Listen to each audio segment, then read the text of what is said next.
I have learned a very important thing this morning. I'll see you when you get back, Luke, but you might want to stay for this important lesson. If you're not hearing anything coming through your headphones, it's a good idea to turn the soundboard on. And with that deep thought, I welcome you back to this broadcast of another stupid sports show. My name is Jim B. Yes, I am in my pajamas and bathrobe. I slept in very late this morning, and I honestly did not feel like getting dressed. So screw it. We're doing it for the top 25 matchup that I think nobody predicted, according to all the preseason first place votes that were showered upon the Big 12.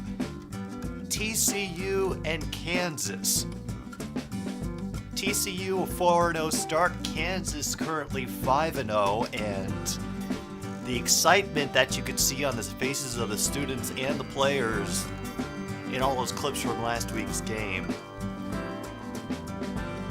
The Jayhawks feel like they really have something special here, and let's see if they can. This is a big prove-it game, not only a divisional matchup, but also their first week in the top 25 against a ranked opponent.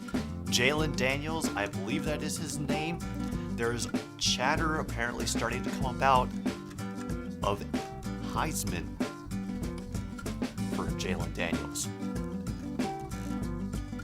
I cannot speak to that one way or another myself, but I figured that at least one or two other people in the chat might know. And yes, welcome to everybody who is here this morning. William, Logan, Kung Fu, Luke, eventually anybody else who's coming in. We're just hanging out, as you can see, extremely casual with bathrobe and PJs. And we're waiting for kickoff over in that game to start. Looks like we're about to get it, actually.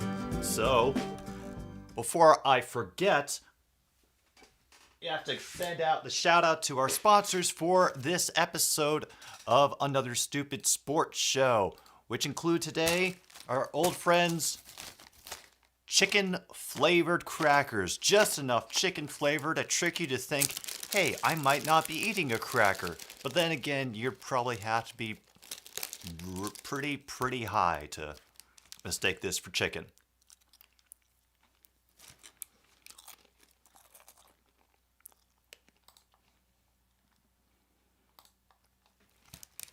Kansas already scored 7 because one of my hotkeys to update the scoreboard is the control button. I thought I had done everything I needed to do, but apparently during my pre-show prep, I pressed that control button a few more times, and yeah, that is what came through. And of course, our newer old friends here at Another Stupid Sports Show, Sioux City Sarsaparilla.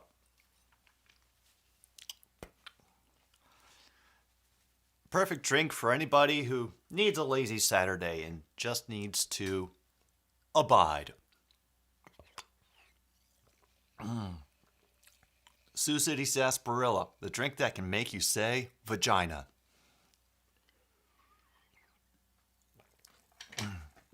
Yeah, geezer, I admit it, when I put the poll up, I was shocked because the Red River Showdown and Wisconsin, Illinois were the two games that were actually suggested to me for people to vote upon and watch.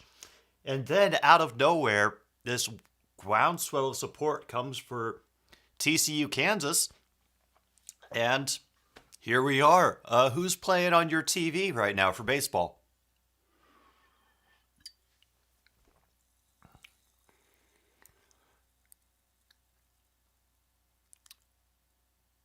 Oh, yeah. They're jingling their keys. Rays Guardians. Ooh, that's playoff. That is the playoffs, right? Yeah. Awesome.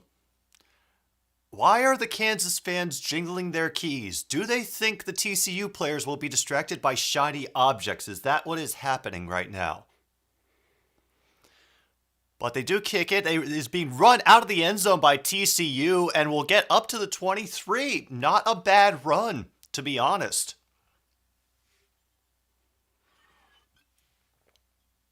And now, TCU takes the field with a quarterback whose name I did not catch, but apparently he's from Iowa, and his last name is Duggan. All right. Hey, I don't presume to know what these college sports traditions are. Duggan will roll out to his right, looking further downfield, pass complete to number 1, and that will be a first down, even though it was a great job by them wrapping up the receiver right away. As Johnston for TCU, who gets that completion of 13 yards, and they are right back at it, barely stopping.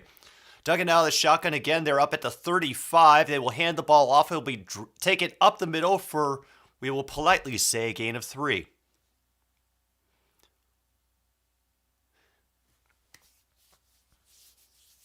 It's going to be about 2nd and 6 now. That was Kendre Miller on the run there. Empty backfield for Duggan on 3rd down. It's going to be a quarterback draw, and he will dive forward and get down near the 50-yard line. I think they're going to spot him at the 49. I would not blame you, Geezer, because I can only get this on FS1, and I'm doing this on Fubo, so I'm pretty sure you're ahead of me. Yeah, cheese on. This is the Cursed Michigan hat. It is cursed because whenever I wear it, stupid things happen in sports games, and I enjoy that. Bouncing outside, and that is Miller down to the 32 of the Jayhawks. What do you know? Cheese on. Somebody left this at an apartment I was living in after a party, and I like the color green. And the fact that it is a green and white Michigan Wolverines hat, it confuses Michigan and Michigan State fans enough that they don't know whether they have to high-five me or punch me. It's hilarious, and I love it. All right, another 1st and 10 for Duggan. And Kansas, Kansas's defense is kind of letting up a lot. I mean, it is the first drive of the game. After that reception for Johnson, where he's able to run and get about 8, hopefully they will tighten up in the next drive, but we shall see.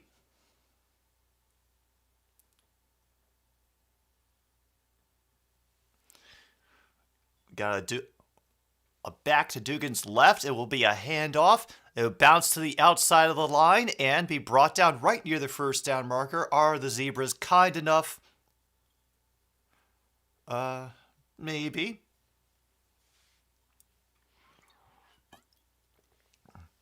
No, nobody did, Geezer. You weren't the only one. I don't think they got a single vote to win the Big 12 in the preseason poll. So I'm not sure. All I know is that usually when I wear this hat, weird shit happens. Whether it be the draft or a game. And there's a nice tackle there by Wilson Jr. for the Jayhawks, preventing them from even passing the line of scrimmage there. And Wilson's got some cool glasses on. Oh, you are supporting TCU today. All right. That's fair. That's fair. That was a nice decoy by the TCU offense. 2 offensive linemen pulling out to the far side of the line to try to sell the running back going that way. Giving the QB a nice 4-yard run up on the near side. But now it's 3rd and 7. This is the first 3rd and long that they've had to deal with on this drive. The crowd is getting louder. Number 18 is in motion to the near side of the field. There's the snap. Extra pressure has been dealt with. It is incomplete. Yeah, that was just out of the reach of the receiver on that play. Dang.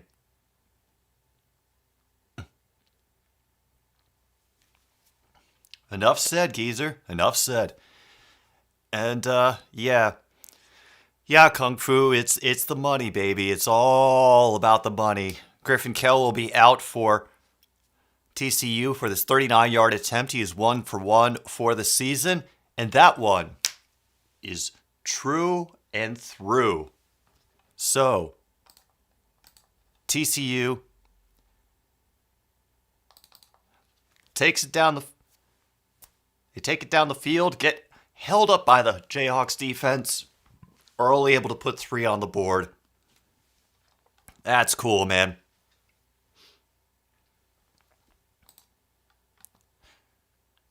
USC Vols Gators, pretty much. I understand. I don't really have a college team yet myself. Maybe I'll gain one at some point, but as of right now, there just isn't one that's kind of sticking out to me.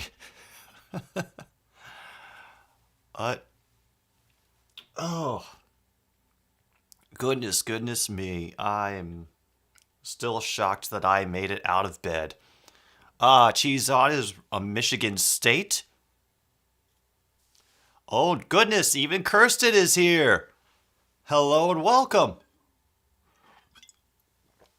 Oh, I hope the morning is treating you all well, or noon, or whatever time zone you're in. How are you all doing this morning?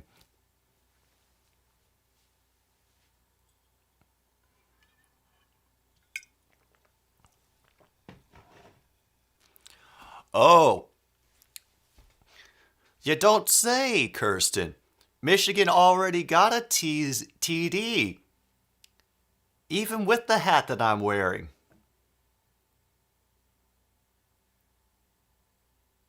Wow. There's the moment of realization. Oh. Oh. Well, Kirsten, you know the deal that we have. Once I reach 1,000 subscribers, the hat dies, and it will die live on stream. So, I guess depending on whether people want me to succeed as a channel or whether they want to keep this hat, that's a tightrope that y'all are going to have to walk. Mm-hmm. And Tennessee is currently up 10-0. Who is Tennessee playing? Luke's like, save the hat, don't subscribe. Oh. And I made a promise. They're playing LSU. Ooh. Okay, I'm caught up now. Thank you, Geezer. Like I said, I woke up very, very late this morning, and I'm still kind of getting the computer booted upstairs, if you know what I mean.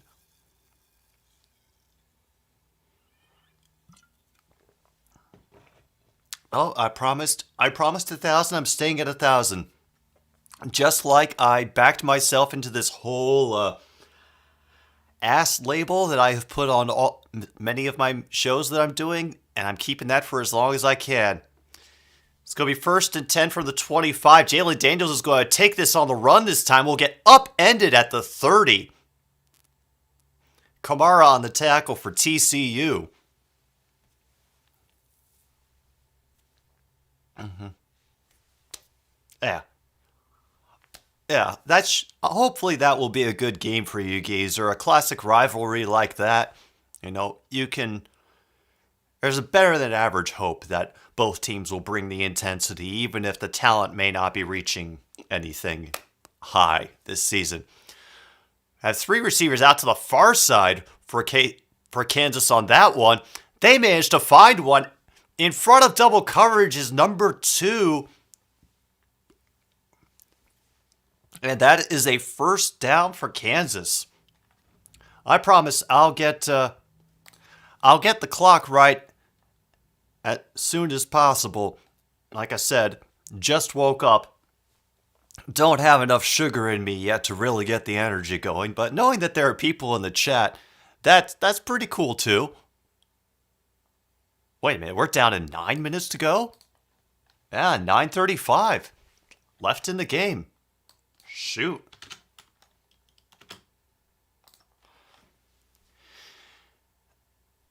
And damn. Wow.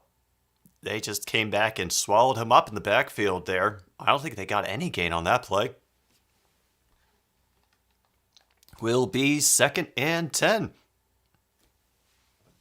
Hey. Welcome, Cheese on Sports. Glad you could make it for the game. Hope that things have been going well on your end.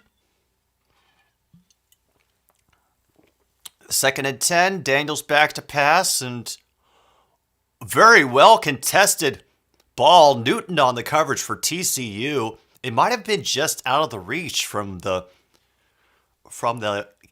angle of the camera.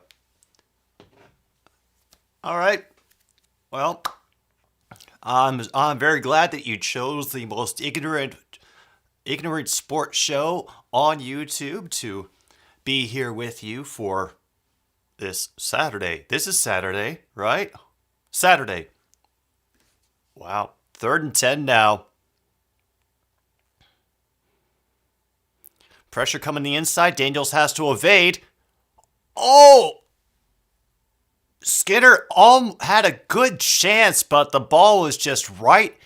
It was on his numbers, but unfortunately, the space where his numbers were was also occupied by a TCU defender. He was trying to catch around him. Damn. Yeah.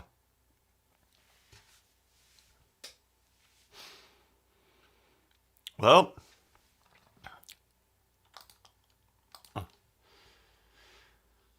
that will be a punt for Kansas.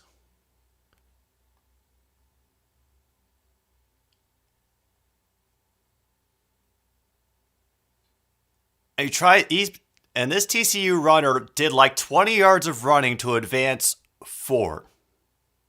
Okay. We're down to 8:25 now. We'll be waiting for TCU and Max Duggan to come out because they're going to break now. I will catch up on chat.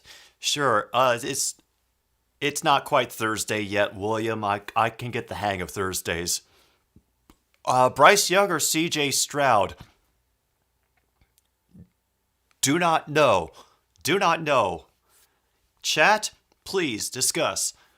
All right, Yay Baked Yams. I don't think they are a sponsor yet on the show.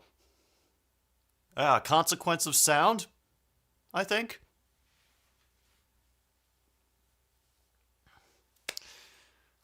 Oh, yeah.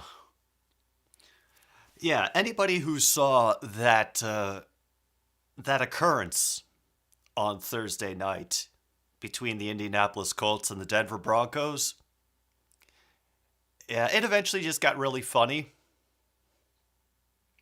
Kind of really, really funny. But, yeah, at the point we were all just kind of rooting for the tie. We really wanted it, and oh, I feel bad for Broncos fans. Mm-hmm. And Geezer did do that. Yeah. Well, yeah, the group chat helped that as well. I'm pretty sure you were. We were all a little crazy by that point. I saw, man, you got a lot of traction from that, Geezer. Good job. But seriously, I keep hearing the names Bryce Young, CJ Stroud. I know that they are the potential top QBs that are going to be having all eyes on them for the NFL draft next year. What are, for those of you who know them, what would you consider their strengths, their weaknesses? Like, what are they going to be able to bring to a team? And which teams do you think could really use them, especially, with their play style? Meanwhile, game has come back on. TCU offense back on the field. Duggan back down in the shotgun. Back on either side of him. Will not hand it off. Sit back to pass. Just before he gets hit, gets the pass off. Yep, that's Johnston again. Another first down.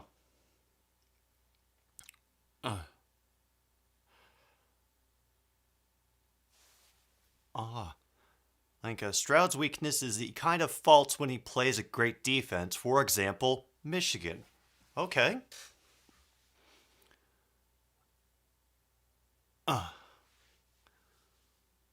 The monetization tab is gone. I don't know how to feel about that. And Kansas does a great job of wrapping up the TCU running back. Miller only gets about 2 yards before he's brought to the ground.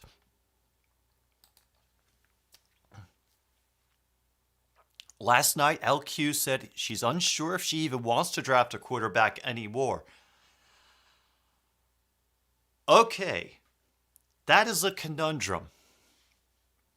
The fact that Goff is currently operating under a system where he has a high-powered offense, great, fantastic.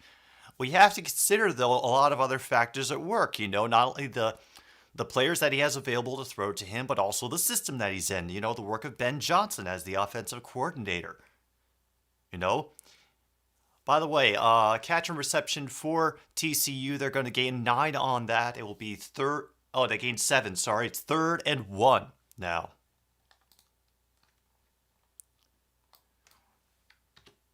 We're getting down to 6:45 now to go in this first quarter.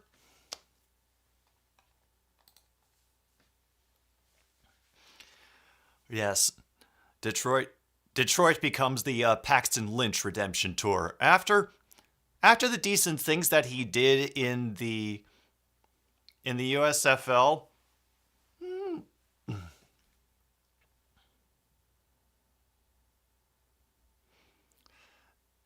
and Miller drags the pile with him to get a first down.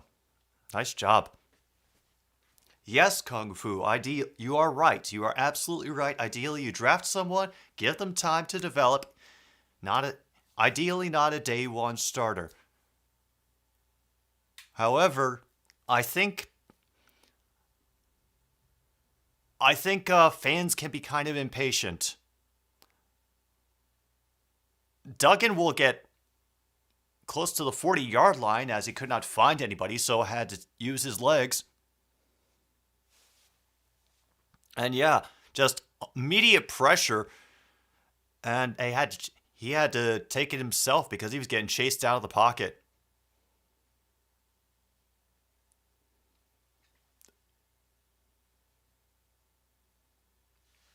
Yes. Exactly, Cheese on. It's hard to become elite when you never win because you don't have a defense. Yeah. Unfortunately, you need both of those. And Miller will get hammered before he can cross the first down marker, so that's going to be 3rd and short.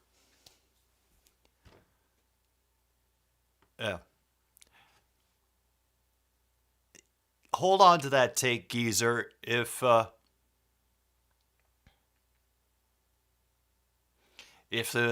Paxton Lynch takes Detroit to the playoffs, then I think you've got a good future in television ahead of you. And another stop by the Kansas defense. They dragged Miller down well before the first down marker. They are going to mark about a foot or half a foot short. Yeah. No, he's definitely not. He's definitely not the problem. Jared Goff is all right. It's just our defense is currently a shambles. We're also injured to hell. Only good Lions defensive player is Amari Oruware. I will grant you that. Oh my gosh! Stopped on the 4th and 1. Big stand by the Kansas Jayhawks defense. Ball turns over on downs. And that brought the crowd back to life.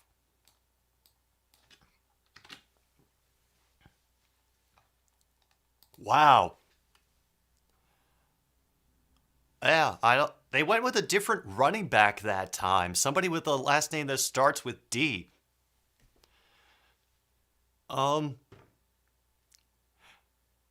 Luke, if Dan Campbell is the new Sean McVay,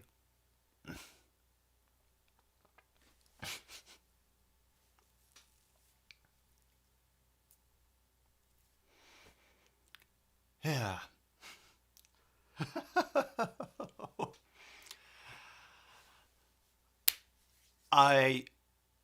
I apologize in advance for how the next few years might be between the Lions and the Packers. And we leave it at that. Well, who got the D, cheese on? I mean, we all need the D at some points, but who are we talking about getting the D at this particular moment?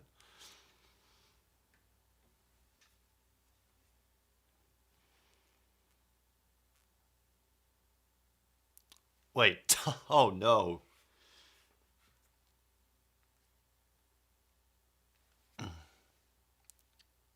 Logan is, of course, confident that Packers will remain on top. Let's see what is going on. Oh, it's on YouTube. Holy shit. Oh. Okay. Okay. I'm awake now. Thank you, cheese. Damn brain. I think I definitely need some more Sioux City sarsaparilla.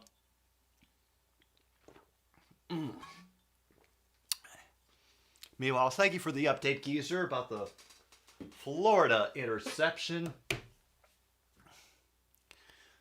We sit through all of the political ads. Yada, yada, yada. Boo, boo, boo, boo.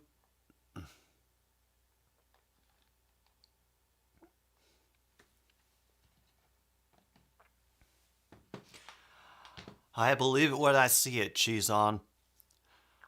I believe it when I see it. I'm not familiar with how often you may have tuned in or looked in, but I have predicted that the Lions will, at the most, will win at least 6 games this season. I think that is their floor.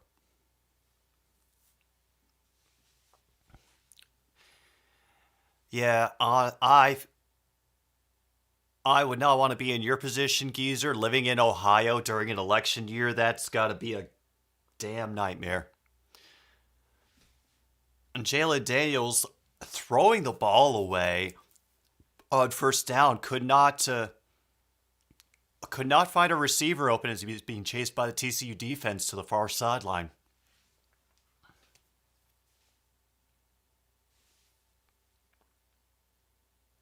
So far, they're running more pass plays than rushes.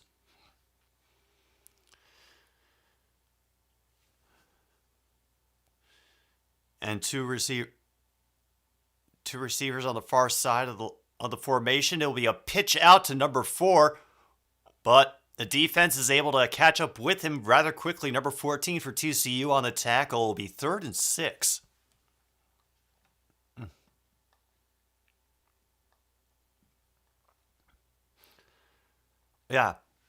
Yeah, we ended up a stop on the Geno Smith redemption tour, which of course everybody saw coming for the Seahawks this season.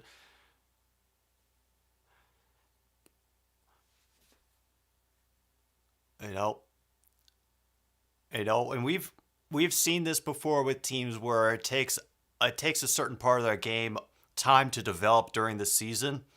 So I'm hoping that for the second half, especially after the bye week, that they are going to at least regroup, have some time to recover from a few of the injuries, and do a little bit better. I don't want top 10 or top 15. I just want a defense where I'm not hoping for divine intervention. If you couldn't tell, Cheese on, Logan is a diehard Packers fan.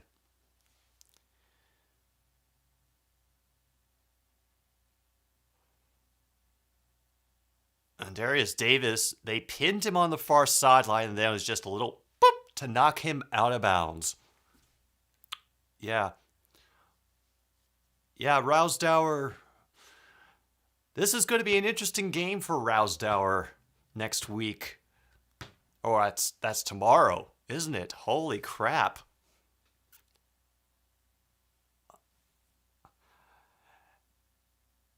It's also going to be weird because the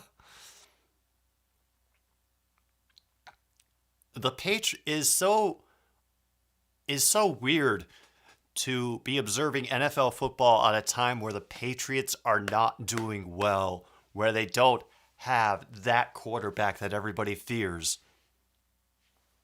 Belichick's still there, and we all know that he is a lich that consumes the souls of those who disappoint him in order to grow his power and extend his reaches into the other schools of magic. But, you know, it's not Bill Belichick on the field. It is Bailey Zappi Rousdower.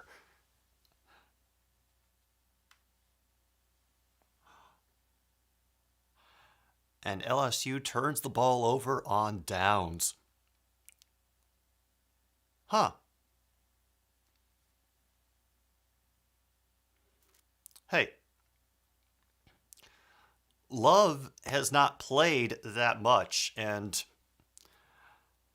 I saw I saw a clip yesterday online of Aaron Rodgers' first first NFL regular season appearance against the Cowboys, and they said Chris Collinsworth saying very plainly, and yes, I know it's Chris Collinsworth, the Packers are not winning with Aaron Rodgers in there.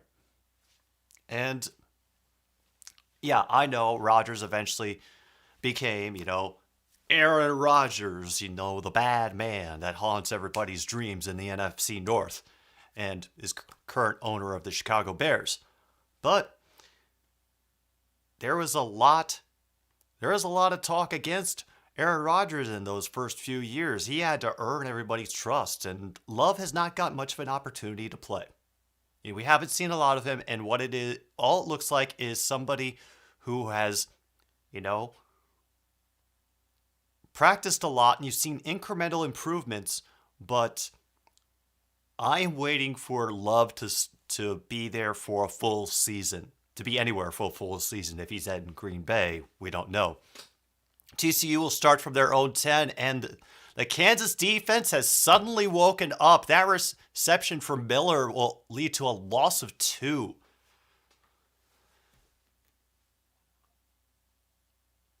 It was why when what everybody was going on earlier in the season about how, the Detroit Lions are going to be spoilers, they're going to be dark horses. I'm like, we are in the second year of trying to get our shit together. The fact that we have an awesome offense at the moment, that's good, but it's not doing everything for us. It just drives it home. You can have a great quarterback, but the rest of the team's got to win the game too. Or you can have a great defense like the Broncos, but ugh. Not saying he'll be awful, but him being the starter for the next 10 to 15 years is pretty optimistic.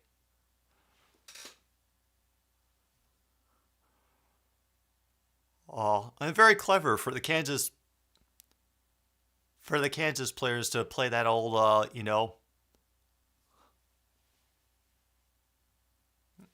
they're doing that in the stands.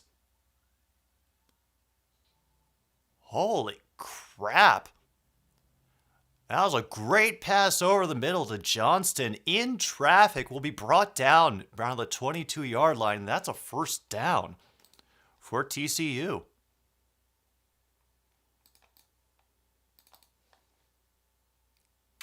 Right over the shoulder of the defender, and that gets followed up with a sack by Kansas, drives them back to the 10, number 47.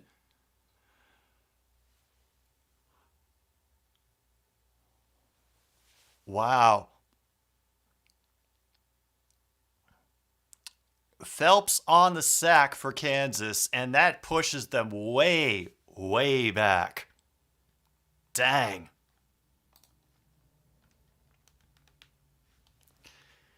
Geezer says Lions go 7-10. Jordan Love thinks he'll develop into another Brady. And the Kansas defense again, unable to keep them from getting even back to the original first down marker. Dang. Luke's starting to slowly lose faith in him. Understandable. Tennessee almost had a huge TD. Still a lot of game to go. All over for the number of 11 o'clock games that are here. Oh yeah, and we're all drinking Kool-Aid of some kind. Cheese on. The Lions got their bright blue Kool-Aid, and I'm assuming that all the other colleges have their own colored Kool-Aid.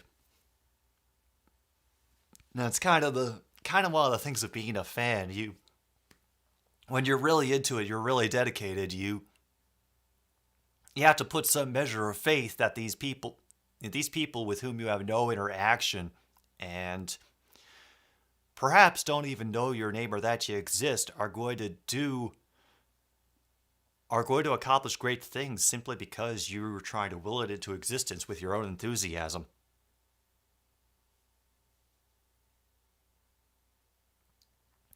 Matt chugs the Kool-Aid and lathers himself in Honolulu blue butter.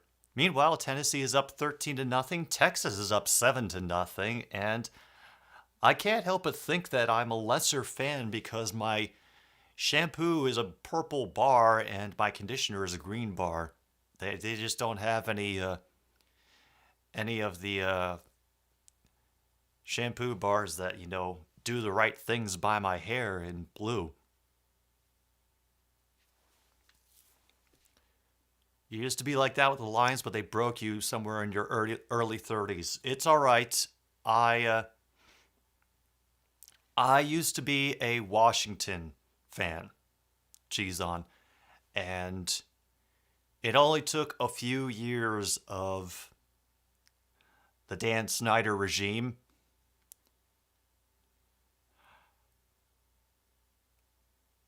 to just completely eliminate any love I had for that team. No matter who was playing, no matter how they were doing, I just knew that as long as that dude owned the team, good decisions would not be made.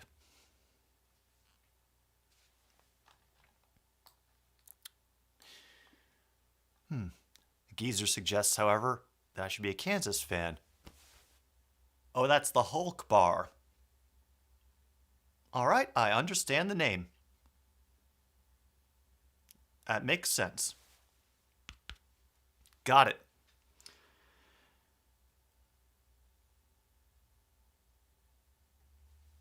I'll explain the story on the next at the next commercial break, cheese on. I promise. And Ohio State is that Ohio State you mean will be taking on Kentucky? Dugan has to run. We're at the start of the second quarter too, by the way.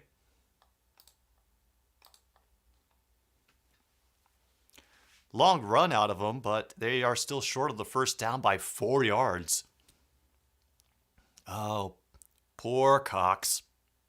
Poor Cox.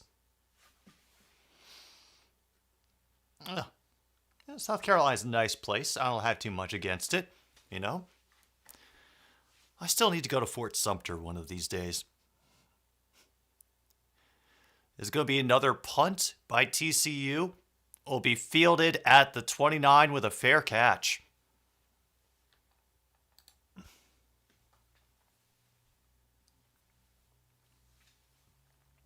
All right, so I give up Washington, and I also give up football for a long time. Move out to Chicago, and Chicago's a big sports town. People come from all over to move to Chicago. They bring their fandoms with them. I was around a lot of different fandoms. If you ever been to Will's Northwood Inn on Racine, huge Packers bar. There's even a Buffalo Bills bar on Lincoln Avenue. And so I guess because people were a little more, I want to say, I don't want to say tolerant, but willing to live and let live as far as fandoms, because we knew we were going to run into so many different people. And I was like, and it got to the point where I was enjoying sports, but I always got funny looks from people, and I would tell them, I just enjoy the game. It's like, all right, I might as well throw in my hat for a team. And I was at a secondhand clothes shop that specialized in geek and sports memorabilia, and they had a rack of hats. And the three teams that were on there represented by the hats were the San Francisco 49ers, the Minnesota Vikings, and the Detroit Lions. And I was like, I might as well pick a team. I like blue, and that's why I'm a Lions fan. Oh, by the way, first down for the Jayhawks. Number 8 got himself a good catch and run. I think they're going to be close to the 40-yard line, or maybe a little bit further, close to midfield.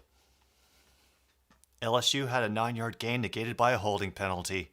Oof. Yep, there they are at the 49, spread out all over, empty backfield. Quick pass to number 11, who will get the first down and an additional 5.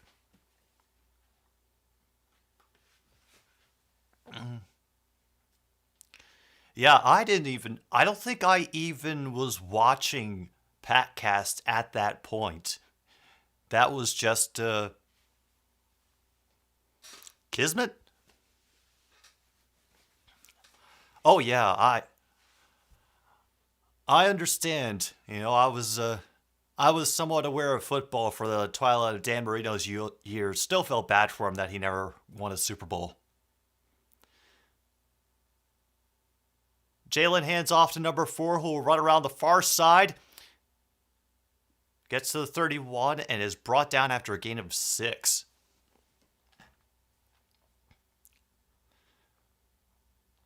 Oh, yes. Is that game on later today, Geezer? I think it is.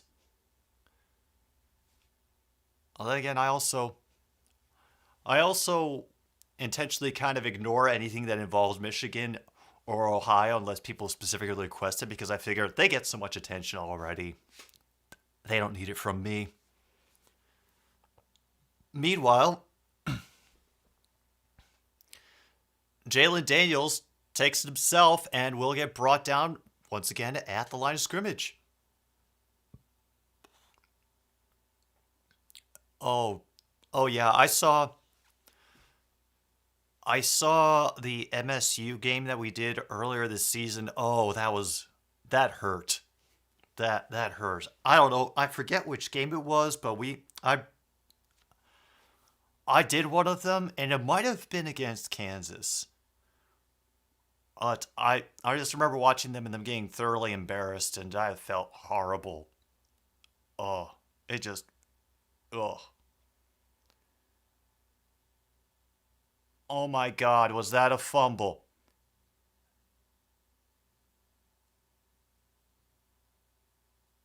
We are waiting to dig out the pile. 4th down, Kansas recovers it. Oh, Jesus. And a Michigan coach has a seizure on the sideline. It was MSU, Minnesota. Oh my God, that's right. Oh. Oh, yeah. Oh. But meanwhile, here they are. They're going for it on 4th down. They have to get 5 yards down to the 27 of TCU. Daniels in shotgun. The tackle dislodges the ball. Skinner had it in his hands, and another defender came in, knocked it out. Ball turns over on downs. Is 10:22 to go in the half. Wow. Yeah. Marino and Barry Sanders, some of the best players that never won a ring. Absolutely. Oh. Could feel. I felt Skinner's pain on that one. It was so close, and then just at the last minute, that extra hit knocked it out. Oh, damn shame. All right, while we have a moment, I will get on the intertubes and do a rundown of all the football scores of the games that are currently going on. Well, we have Michigan and Indiana are tied at 7 near the end of the first quarter. Tennessee still beating LSU 13-0. Thank you again for keeping your eyes on that, geezer. And Mississippi State currently leading Arkansas 14-0 at the beginning of the first quarter.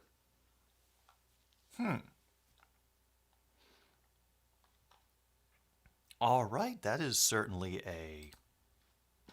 a smattering of scores.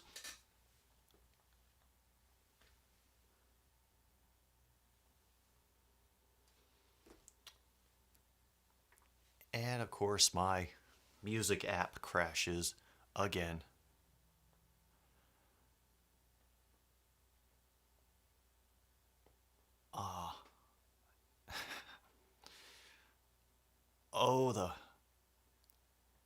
The endless hours of B-roll.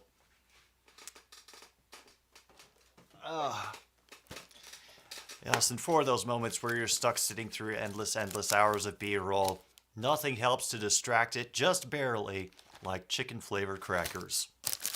You see, I'm getting better at this whole advertising thing.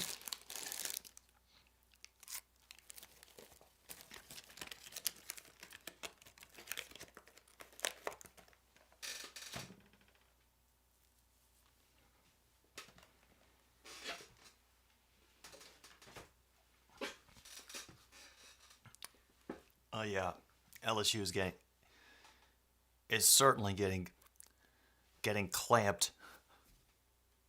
Oh, and meanwhile, I see Michigan has taken a field goal lead over Indiana.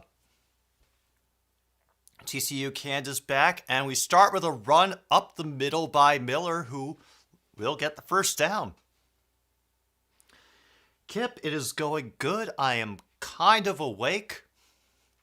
As you can see, I'm in my bathrobe and PJs just because I woke up and I was like, man, I don't want to get dressed today. And I probably will after this, but... Oh, damn. Not only were they short, but the Kansas defense stopped them before they could get back to the line of scrimmage again. So it is 3rd and 2 now. Yeah, Brian Kelly is call odd duck, we will say. 3rd and 2 now. TCU trying to capitalize on a turnover on downs. No, I'm wearing pants.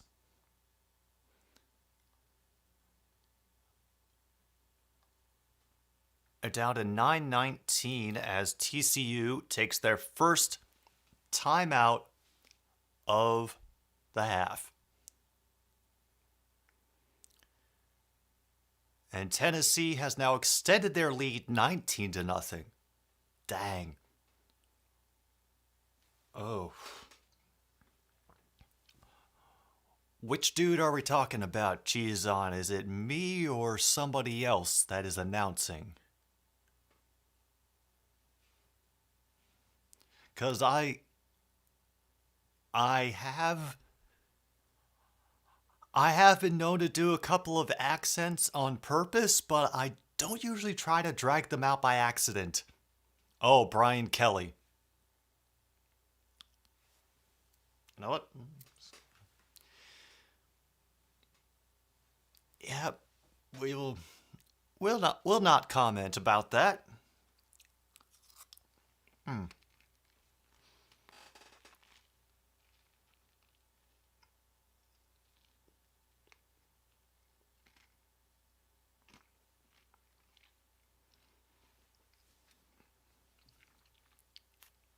Like I said, no comment about that.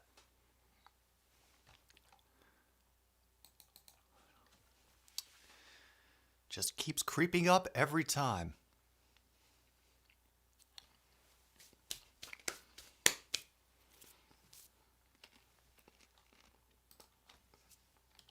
Let me see.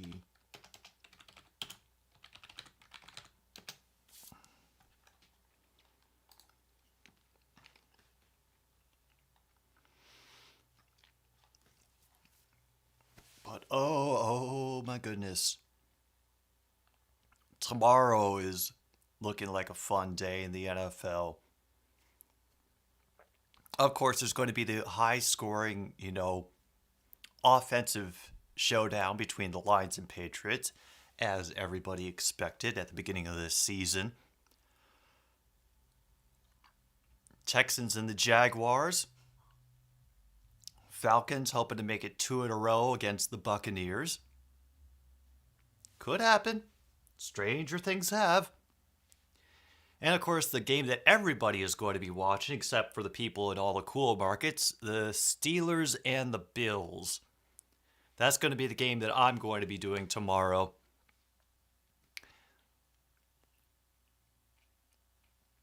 I'll talk about that a little bit as soon as we... First flag of the game. False start on the offense.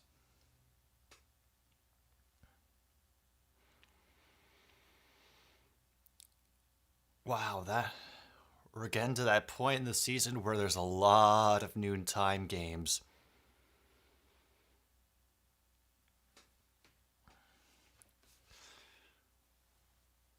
Oh, there's going to be a lot to juggle and keep track of tomorrow. It's going to be exciting. Those of you who are going to be here for it, we're going to have fun.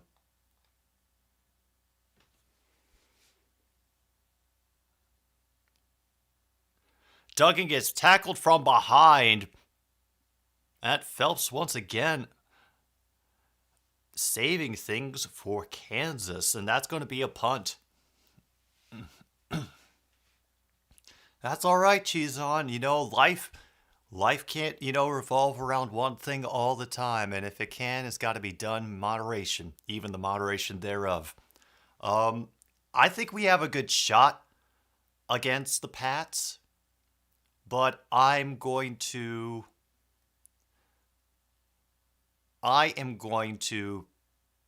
pick the Lions. Yeah, I think they can do it. Seeing the struggles of the Patriots so far this season, I think this, with Mac Jones being out, Baisley Zapp, Rousdower in at QB, I think it's a great shot for the Lions to get back on track.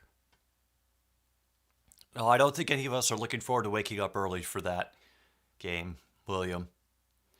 And the reason I'm streaming the Bills' first 60-point game, because of the 2 games that were going to be easily available to me, Geezer, I decided that I would rather watch Steelers Bills. There will be no Saturday night game.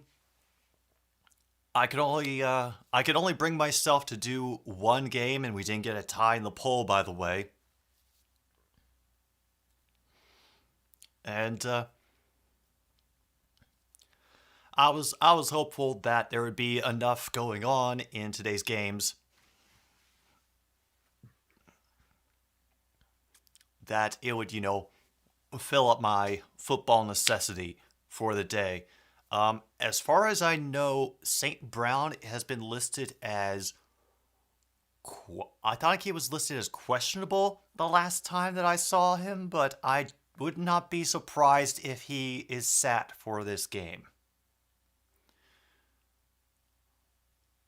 All right. Well, I hope that for the 49ers Panthers geezer, I hope that it has some good comedic value, at least on the Panthers side. Cheese on thinks Lions will lose because is 2 Lions with rookie quarterback and Matt Patricia calling the offense. You trust Matt Patricia to call a decent offense?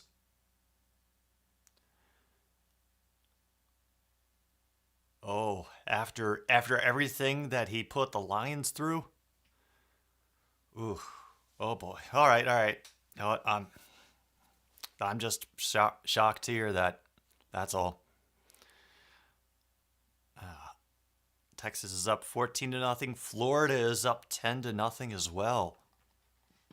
Yeah. Oh, Patricia's revenge game. What revenge does he have to take? He has a guaranteed job in the NFL because of riding Belichick's coattails. Yeah, well, I expect you to say that to me, Luke. Out of the shotgun for Jalen Daniels, makes a quick pitch to the outside. Neal would get wrangled down by number 9 for TCU after a gain of 6 or 7 on that long run.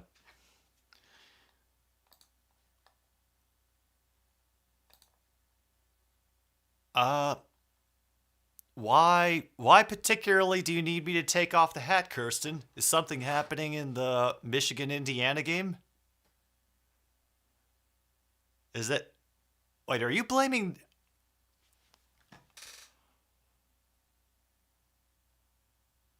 And Fairchild is going to get down into TCU territory to the 26.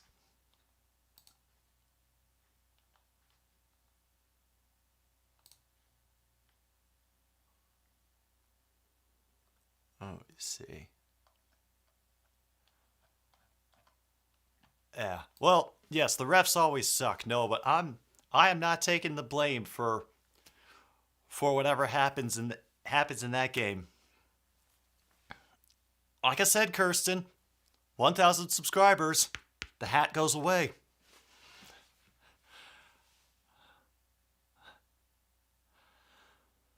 Neal will bounce to the far side outside and will be brought down inside the 5 that time. Kansas offense finally coming to life. That was Fairchild who made the huge catch up the middle to bring them into TCU territory, by the way.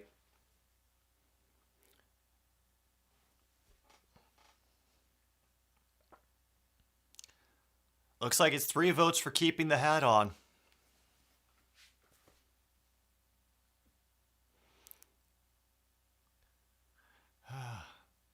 And I don't know how many people are currently in here. 4 votes.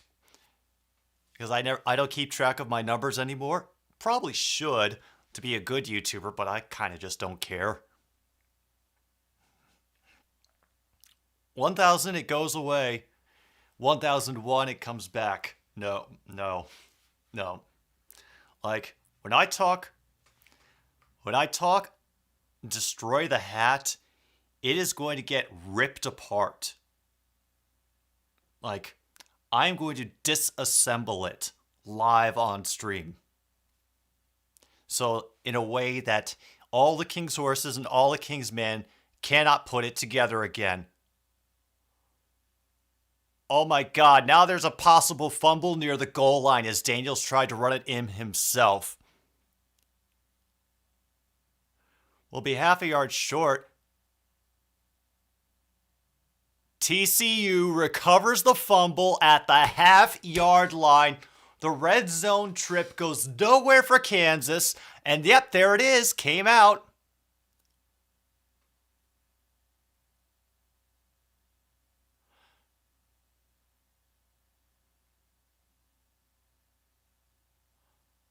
Now it's just going to be a matter of placement for where. Missouri center snapped the ball before the QB was even ready. Oh, we know that tune. Really? Michigan's losing? I guess it's not updated on my thing because it still says Indiana 1st and 10 at the Michigan 19. I suppose things have happened. But it's Indiana. I mean, how tough could it be? Oh, there's the update, 13-10. Okay.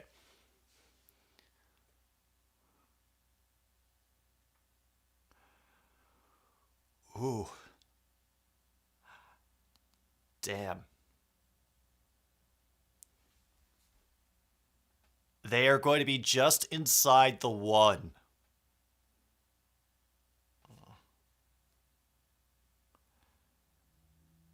TCU has to go 99 yards. And that's a good start with Johnston slipping out of a tackle, running up the middle to the 30. Still at the 40. He will go across midfield and down near the 46. That defender tried to drag him and punch the ball out, doing everything that he possibly could to save a touchdown and his reputation. That's Dotson for TCU. Oh, wow. Quentin Johnston, 6 catches for 111 yards today.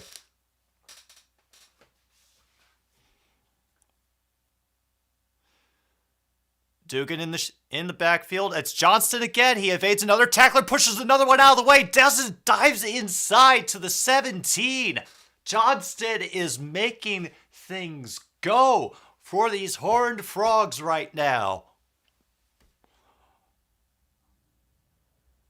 All right, is now the time when the offense comes to play in this game? And wow. Dotson turned on the hit stick and Johnston just hopped out of the way. 1st and 10 now, about the 16. We're down to about 4:45 now to go in the game. But it was read very well that time by the Kansas offense, and Johnston on the sweep will get back to the line of scrimmage, and that's about it. I understand soccer can be a bit of an endurance test.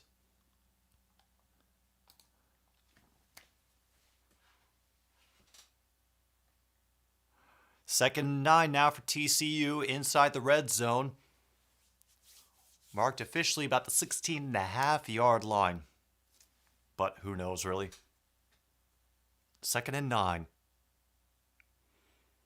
They will fake the handoff, and Duggan will go running up the middle. Did he get enough reach for it? Nope, they are going to call him down at the 1.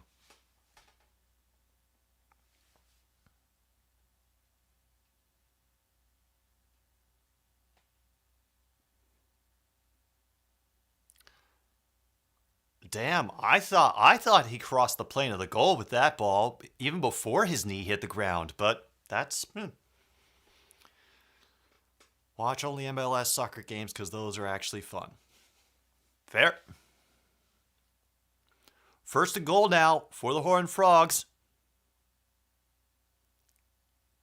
Oh, and there was that little lob pass. 19 didn't have full control of it. It was like it was hot potatoed in and out of his hands. Oh. Damn.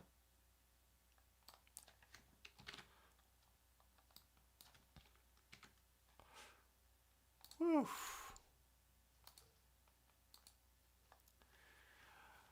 Oh boy, 2nd and goal now.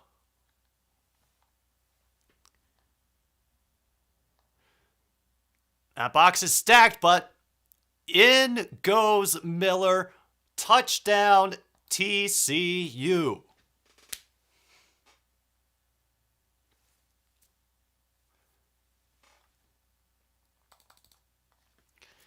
How did England versus USA go yesterday, Luke?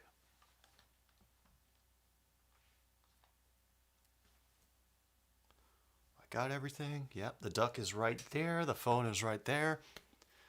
Yeah. Kansas has not been looking good in this first half.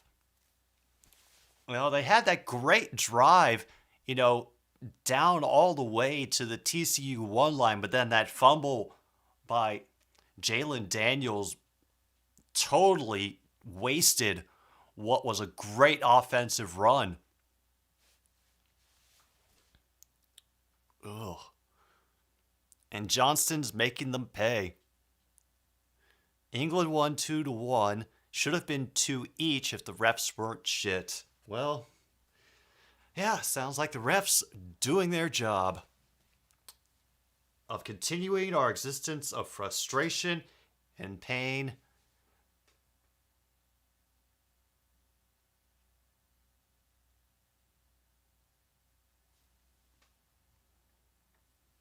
Oh, damn, they're even playing the political ads on my music app now. Jeez. I think it's hilarious that how much they've been trying to scare me over the past couple of weeks. They're trying to convince me that I'm about to be killed in the purge and that, I'm going to be forced to marry a goat and it's friggin' ridiculous. Oh yeah, TCU scored. I believe they got the extra point as well. I'll confirm that once the game comes back, but so what you were hoping for, Cheese? TCU finally had some offense. Yeah. Yeah, I am in Illinois.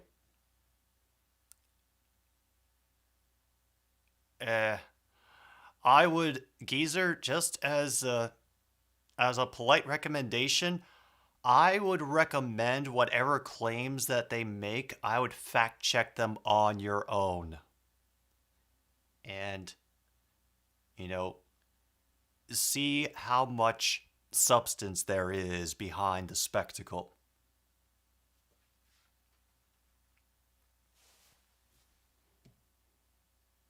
Because on both sides, and I will freely admit this, they can exaggerate quite a bit. I myself am in Rockford, Illinois, Cheese, which means that I'm getting, and because of where I live, especially, I get bombarded.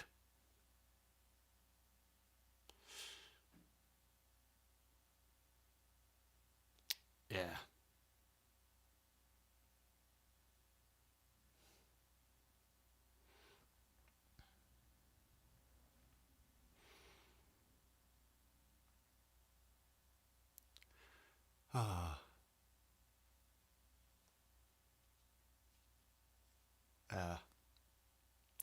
Bless your heart, Ohio. Bless your friggin' heart.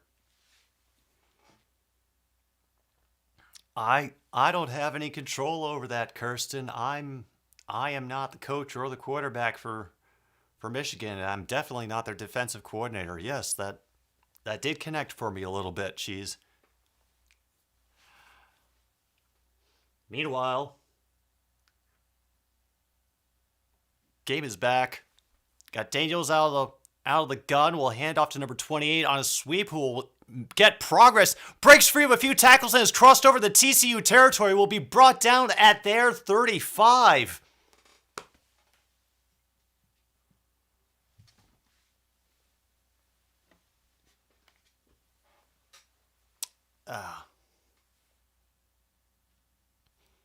Well,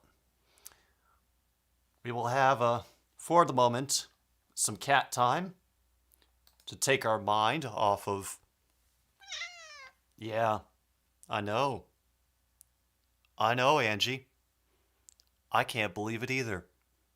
But here it goes, 1st and 10 for Kansas on the TCU side of the field.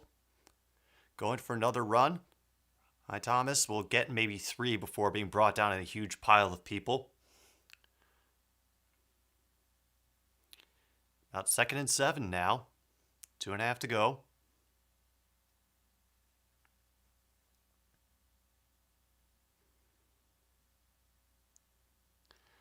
Anybody who is watching who's new, yeah, I'm here. Not normally in my PJs, but there is a cat that appears from time to time. And if you like what we're doing here, be sure to like, comment, and subscribe. Direct snap, Jalen pretends like he's going to run, then pitches it away to number 8, who gets brought down after a gain of 2. The TCU defense really doing a great job on locking down the Jayhawks today.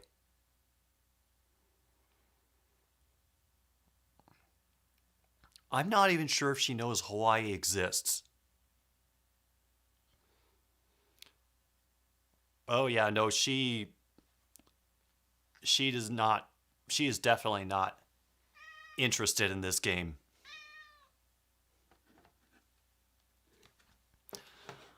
I understand. It is completely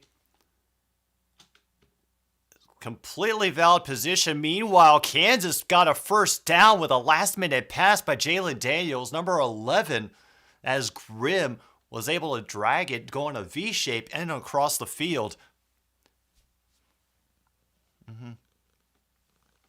Yeah.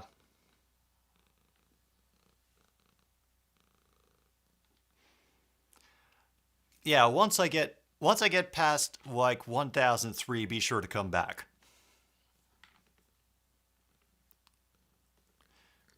Kansas is taking a timeout. Meanwhile, Angie decided she wanted to contribute and adjust the score on her own, which you are not doing.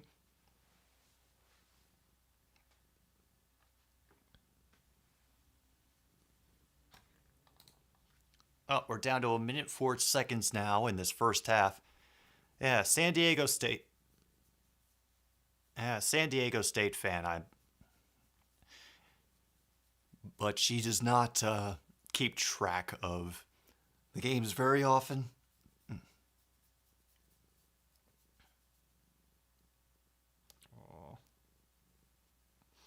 I know you've had a rough day. You got to sit out in the sun earlier, assert your control of the territory,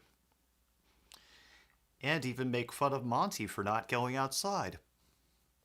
You've had it all today. You even got to wake me up at 4:20 in the morning.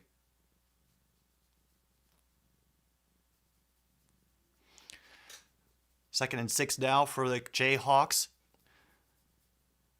Jalen picks a pump, and once again, into contested coverage, looking for Grimm. Had a very, very small window to make that throw, and no.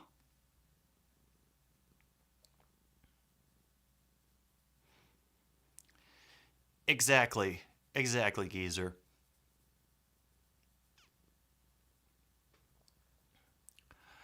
That's all right. She's if I understand you got your show to do, I will just say feel free to check out the playlists afterwards, because I leave them up there for everybody to enjoy. Daniels jumping out of tackle after tackle and will be brought down outside of the 20-yard line, and Daniels has not gotten up. Daniels has not gotten up. There will be an injury timeout.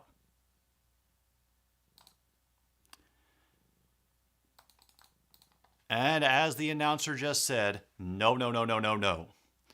I was not watching San Jose State last night. Unfortunately, San Jose State won 40-7 against a 4-1 UNLV. Dang. Mm-hmm.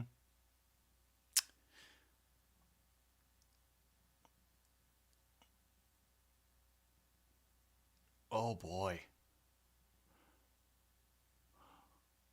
Well, he sits up, but he is looks like they're dealing with something on his leg, because that's the part that they are hiding right now, where a lot of the hand movement from the trainer seems to be. See Daniels shaking his head. Aw. Oh, Daniels is up.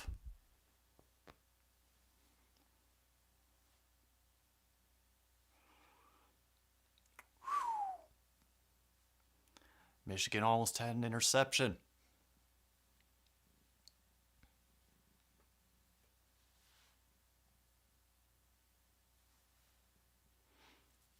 I don't know. Well, he had a defensive lineman just fully land on top of him at the end of the game, at the end of that play. And then Michigan gets an interception. All right. Still want me to take off the hat, Kirsten?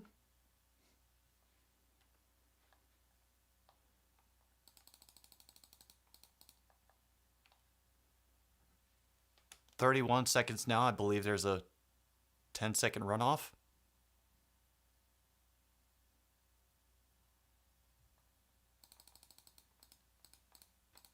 I don't know what's going on with this clock. I still don't understand college timing rules. But it's going to be a field goal attempt by Kansas.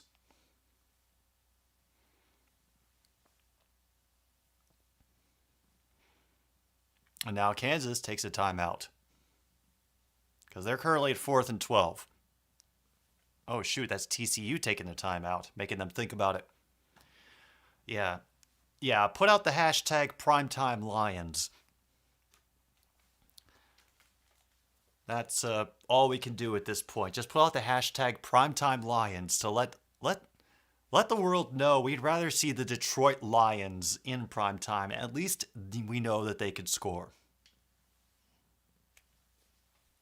Isn't that right, Angie?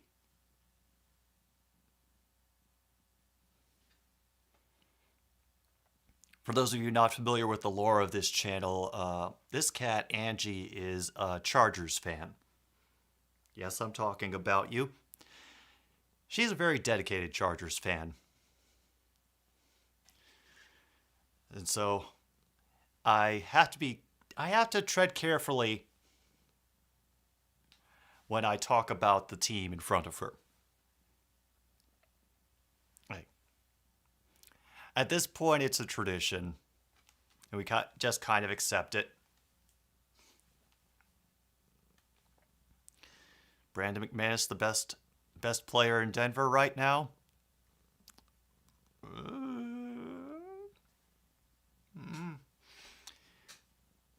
All right, Chargers, San Diego State, and the Padres. The Padres? I don't think she has much faith in the Padres. It is a 40-yard attempt by Kansas. Snap is good, kick is up, and it is true and through. Kansas now gets on the board. They are only down by 1 score.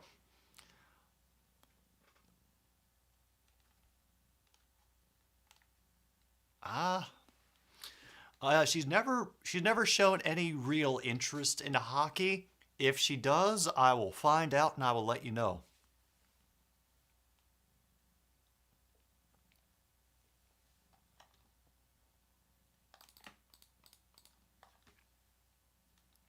And Daniels is walking on his own power on the sideline. It doesn't look like he's favoring like one thing or another.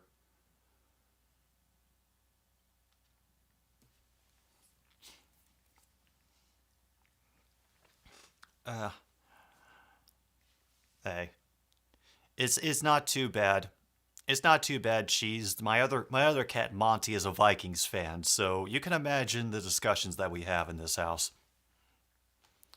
I haven't seen any hockey interest from him either.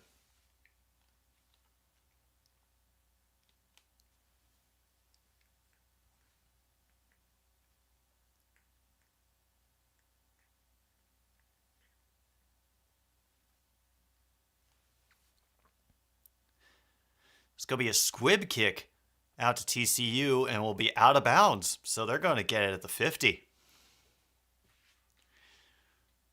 Wow. Yeah, if I'm not sure if Monty has any fandoms outside of the Vikings, and I'm not sure what opportunity Angie would have had to get into basketball, because I'm not into basketball myself, except when the March Madness tournament comes around and maybe NBA playoffs. But other than that, nothing. No, I did not become acquainted with Mr. Monty until May of this year. May of this year. And that's when I started seeing him running about in the backyard. I didn't take him in until June. Yes, I know, Angie, you need more petting.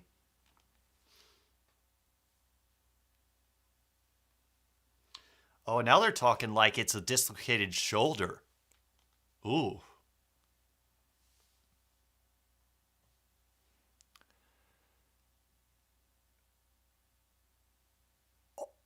Oh, so close. That catch attempt by Gunner.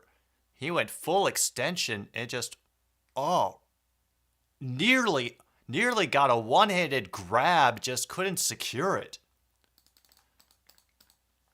Honestly, that was a beautiful catch, no matter which beautiful near catch, no matter which team you root for.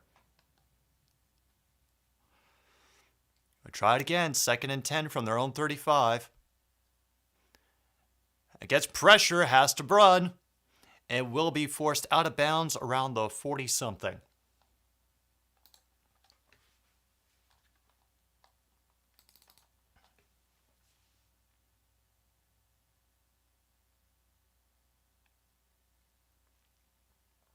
And good job by Johnston for switching up from receiver mode to blocker mode.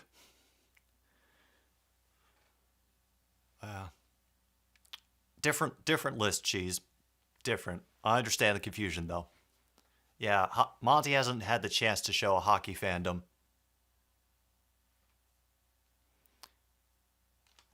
And Bailey for TCU will get the first down on another sideline pass.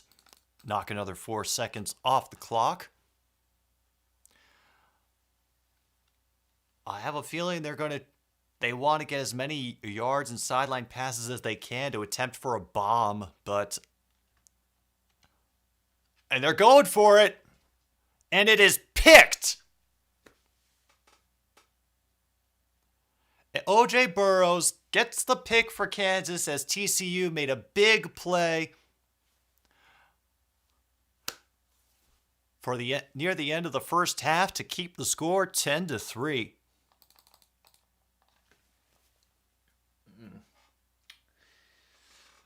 Oh.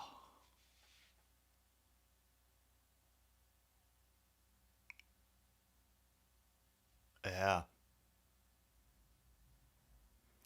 Here it is, victory formation. They're planning to take this into the half, and I do not blame them. Yeah, if I can ever get Angie in a position in front of a green screen where you could possibly make a photoshopped image of her dunking a basketball, I'll pass that on to you as soon as I can, geezer. I did get the DM I sent you last night with the links, Luke. I have decided which one is going to go in the show. And meanwhile, we're at halftime in this game. Is 10-3. TCU over Kansas. Once again, just like everybody predicted. So, now, hat staying on, but as usual, we are going to take a little pause for the cause right now because we have reached the first part of halftime, and we will be back to do more of another stupid sports show very shortly.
And we are officially back, one way or another.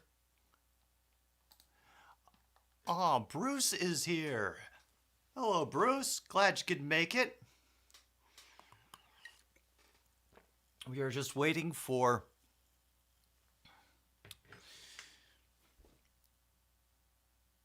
Oh, dear.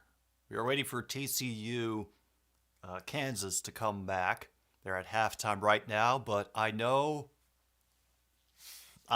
know what market I am in. Because a Volvo commercial just ran on TV, and they were playing Fatboy Slim.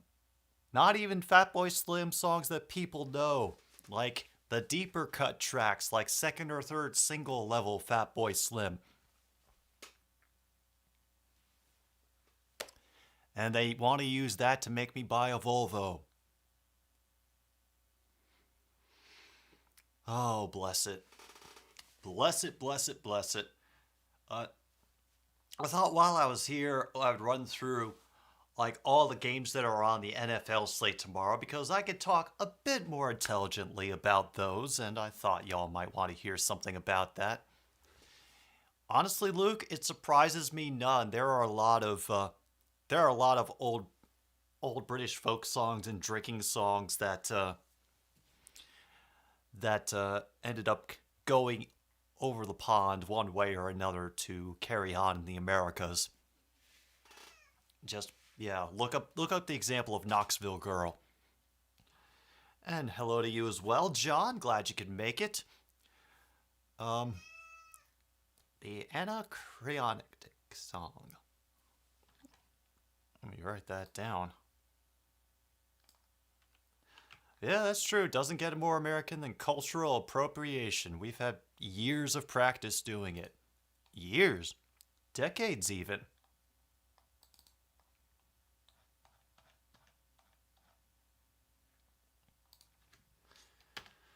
Oh, and by the way, y'all gotta be rooting for Mariners Mets in the MLB postseason, because if it is a Mariners Mets World Series, I will broadcast every game. I promise.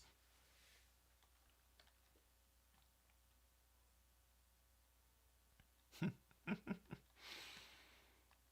right, thanks for a tip there. Texas is up 28-0 on Oklahoma. Holy crap. Oh, wow. I think we might have gotten the better game in that case. Damn scoreboard trying to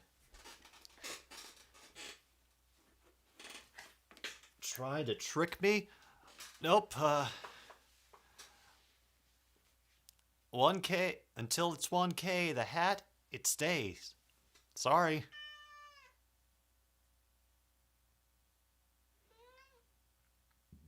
Yes, Angie? Oh, I see.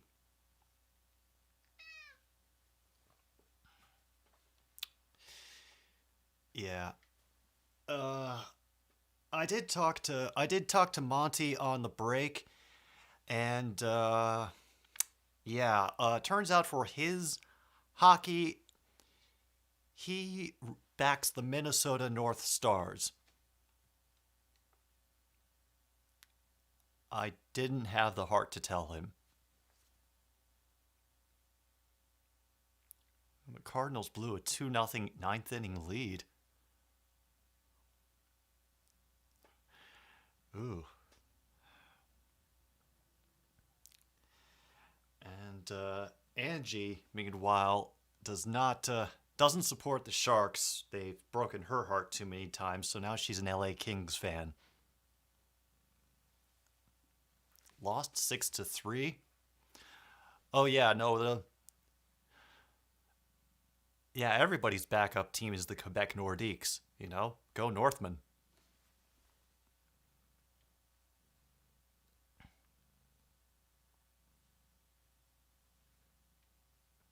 I'm sure they've got to do better this season, Angie. Right? She doesn't know. Michigan forces a field goal. See? They were able to stop that, limit the damage. So now it's... The score keeps changing and flipping around in ways that confuse me on this Google scoreboard. Currently, I have 20-7, Tennessee over LSU near the end of the first half. Mississippi State up 21-10 on Arkansas nearing the end of the first half in that game. And it's still showing Michigan and Indiana tied at 10. I'm assuming that there will be a field goal appearing on the screen.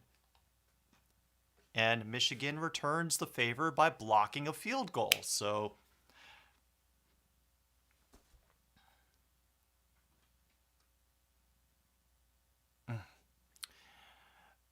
I, not knowing how, because it feels to me that having to be caught up with the track of college football teams, it feels very difficult just because there's so much player changeover and,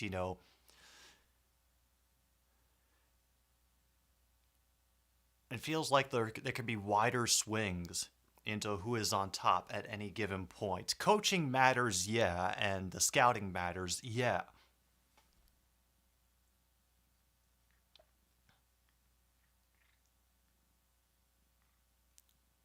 It just feels like those changes come much slower, and you have to be paying much closer attention to keep up with them.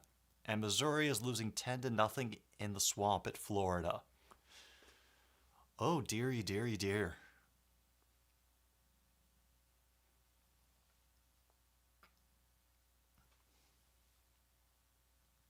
Yeah, we just won't talk about San Diego State. How about that?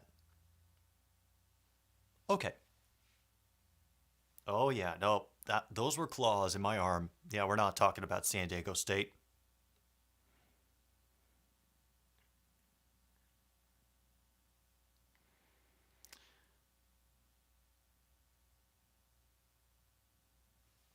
Oh, really, Luke? Now I remembered those events. I remember Paul Christ.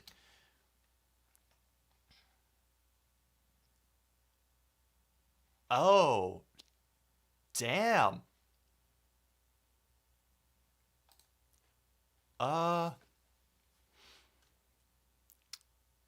whew.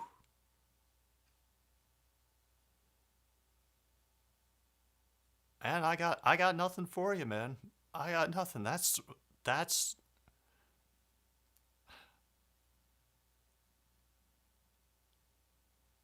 I mean, it's not close to the same level as all the requests for Ding Dong the Witch is Dead when Margaret Thatcher died, but yeah, that's still a pretty meaningful statement by whoever was on the soundboard at that time.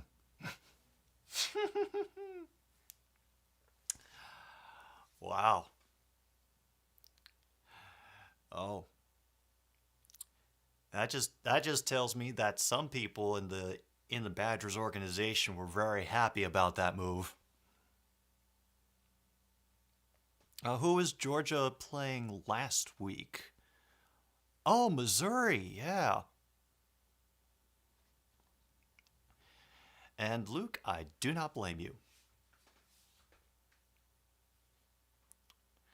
Okay, so Logan, you say that Jim Lionheart is an interim, purely an interim coach. Gotcha. And we'll keep our fingers crossed for the Missouri Tigers as well.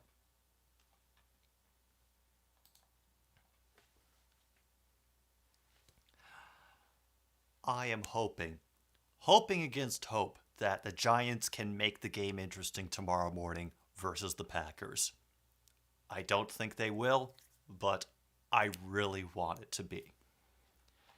Meanwhile, Lions Patriots, I think the Lions can pull it off.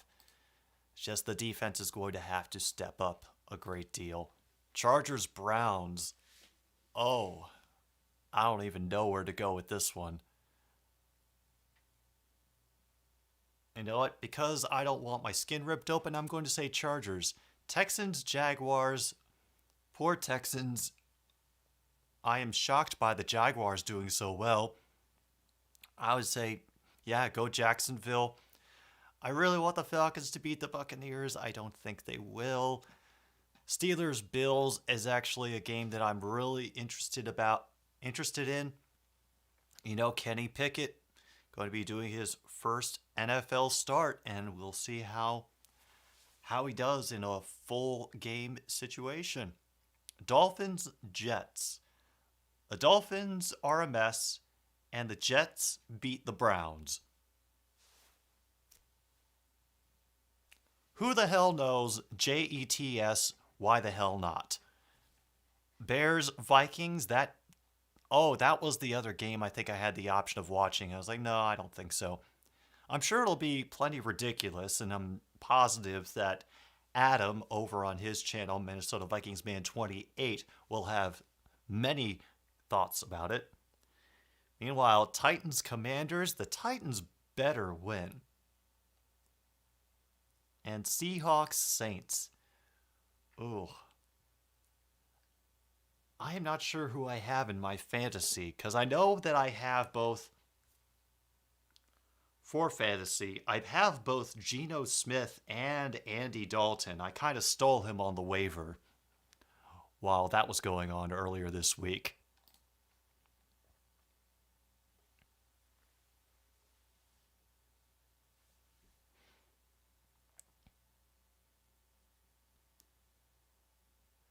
Yeah, Jets also beat the Steelers. Yeah, and we'll hope to keep it close. I will. And yeah, DeAndre Swift is definitely out this week. Latavius Murray is inactive, yeah. And I have no running back. Cool. I will just leave it there. We'll check the...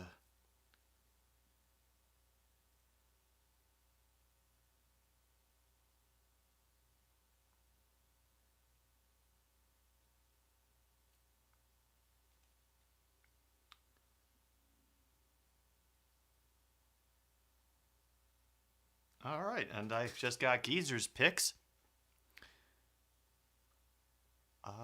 We've got the he's picking Pack over the Giants, Bills to beat the Steelers, Titans to beat the Commanders. Not surprising. Jacksonville, he's picking the Patriots. I don't blame you. Saints over the Seahawks. Yeah. Hopefully, Chargers over the Browns. Yeah, I don't blame you for picking the Bucks either. Do you think the Dolphins are going to take one from the Jets? The Vikings will beat the Bears. The 49ers will take care of the Panthers. The Rams will bounce back against the Cowboys. The Eagles will stomp the Cardinals. And the Ravens will outduel the Bengals. And I have to say that I kind of agree with you on those last four games. Very much. The only one that's I'm worried about... I think the Seahawks are going. I think the Seahawks could pull it off tomorrow. I'm all in on the Geno Smith redemption tour at this point. It's silly and I'm doing it for no reason, but I kind of just like it.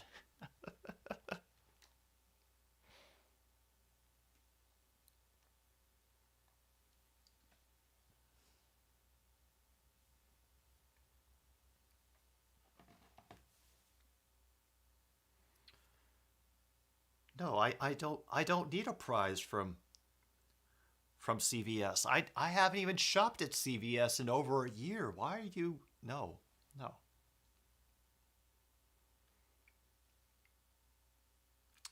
Oh, damn.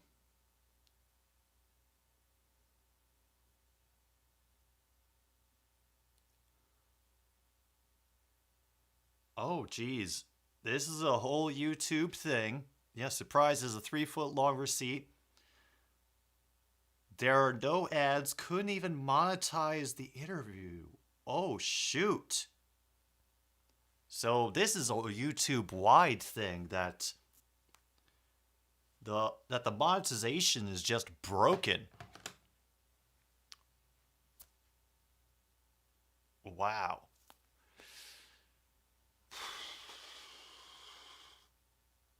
I'm almost glad I'm not monetized and not solely depending on this for income for moments like this.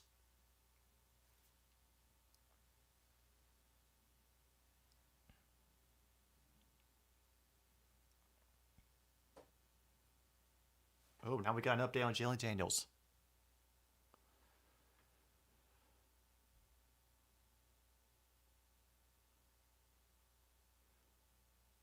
"50-50 chance that Jalen Daniels will return."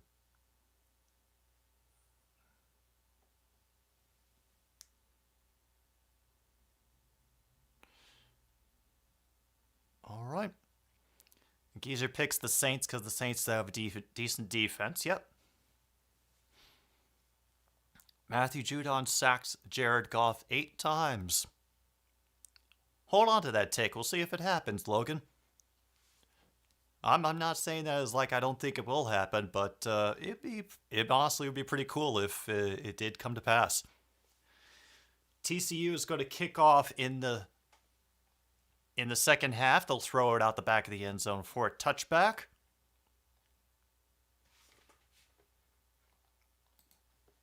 But we're going to have a different quarterback out in the field for Kansas. I believe this guy is more of a running QB from what I saw of the action last time I watched the Jayhawks play. And now, of course, this is the time where my stream starts dying. So hopefully that will take care of a few things, but probably not.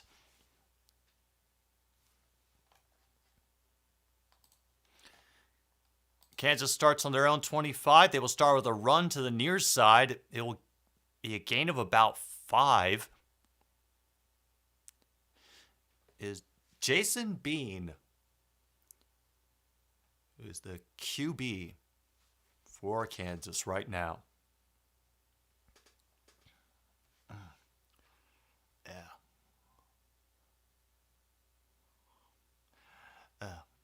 There's those moments when people, say that they're fans of football teams that aren't NFL franchises, and there's some moments I remember, oh yeah, college football, still a thing. And a great reception by number 3 who twists out of a pass, twists out of a tackle, and will get tackled in TCU territory inside the 20-yard line. A good start for Jason Bean.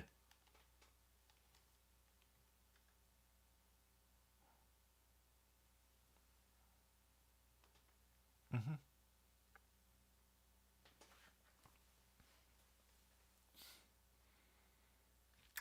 You did. You did get the Colts right. I don't remember what I picked for that game, to be honest. It is first down now for Kansas in TCU territory. The ball gets marked down at the 18. There will be a handoff. But Jason Bean fakes the handoff, and it's going to go to Jason Bean, who will get tackled very quickly at the 12.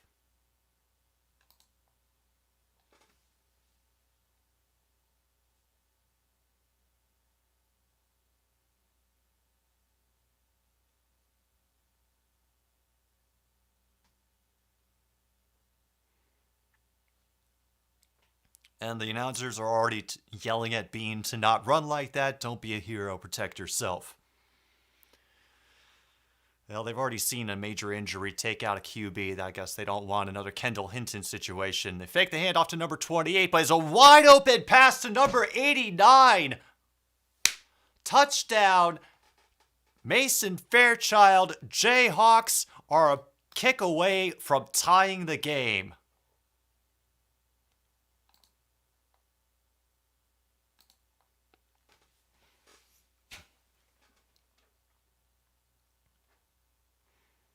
Wow, 5 receivers on one side of the field, and that is an easy, wide open 6 points. He just strolled into the end zone. Wow, if only the Broncos had that kind of vision.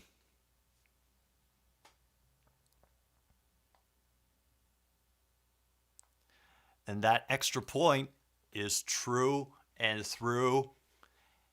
And we're tied again, 10-10, beginning of the third quarter.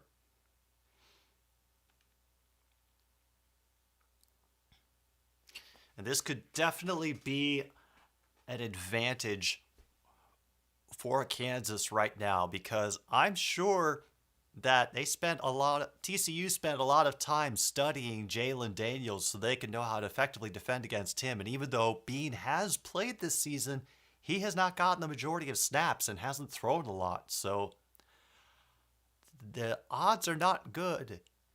Well, the odds are good that they don't know, his habits, what to expect out of him with his arm strength. I hope they know that he's more of a running QB, and that's his specialization. Oh, and well, how did the Broncos do last season? Let me see. Broncos 2021 record. Okay, they ended the year 7-10. Not bad, but still 7-10.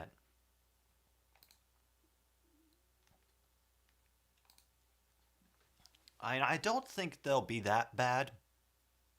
I think their defense will definitely keep them in a lot of games. But yeah, if Russ does not get his shit together, I am afraid for what's going to happen to the Broncos this season. And I was curious about how he would do on the Broncos after seeing how he was when he came back for the Seahawks. He wasn't the same QB that we were used to seeing. That was just with the hand injury. Oh.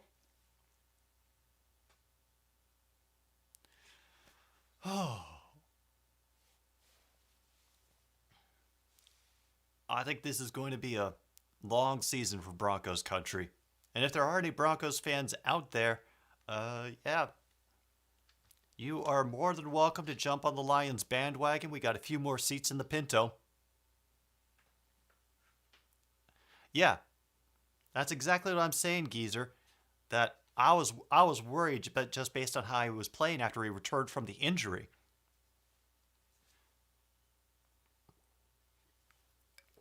So I know it sounded really great for them to get Russell Wilson and get rid of Drew Lock, but this is why you wait for the season to actually happen before you start crowning yourselves champions. That was a return to the 35 for TCU, going way across to the far side of the field. Banks on that return there.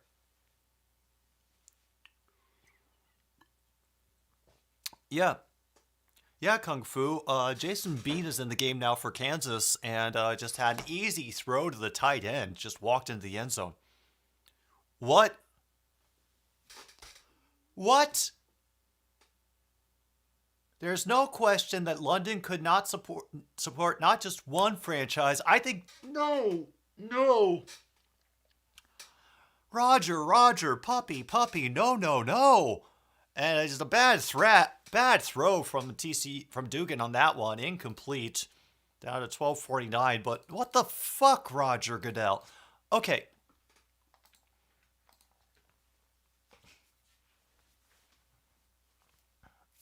If we were going to add a team,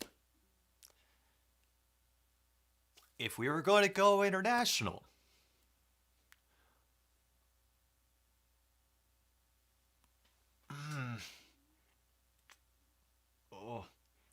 And Johnston doing his dancing again to turn what could have been a loss of 1 into a gain of 5. Yeah, exactly, Geezer. We need a Toronto team or a Canadian team. Put one in Ottawa. Put one in frickin' Vancouver. Give one to Saskatchewan. Give it to Medicine Hat. Hell, Shackleton. I want an NFL team in Shackleton. We do not need a London team, let alone 2.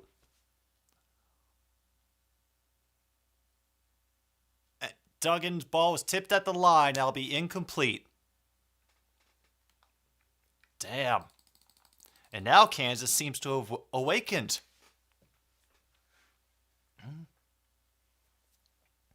Even Montreal. Hang on. I'm still counting on a Seahawks Jaguars Super Bowl for this year, Geezer. Don't break my heart just yet. Yeah, anywhere in Canada that already has a sports market built in and won't compete with the CFL, that punt will go into the end zone for a touchback. Florida has missed a field goal. Luke does not want the Jaguars. I don't blame you. But yeah, we could definitely do Mexico.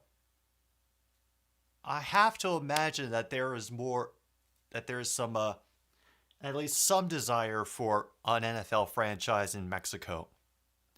Maybe even one in...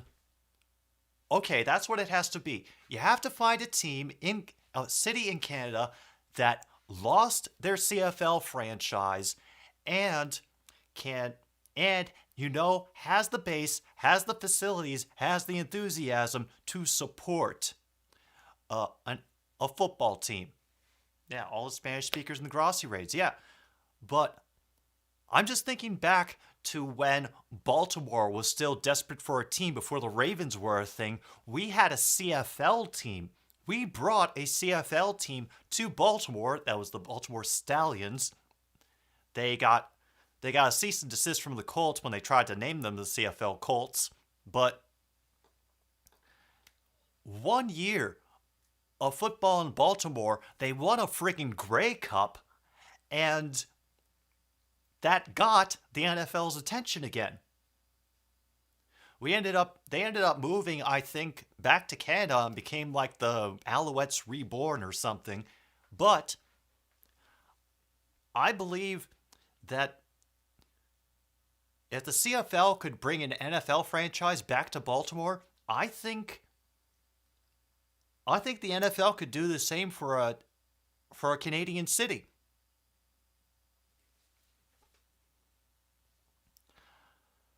Yeah, that's the thing. I don't think there are enough NFL fans to be able to support a team like that. I mean, it's a big population area, and there's definitely a couple of arenas who can fit the size requirements that NFL looks for when they're doing franchise considerations. But I'm just not sure if there's the same level of enthusiasm for American football that we have for footy football. I'm going to go Harold Ballard. Harold Ballard, definitely worse.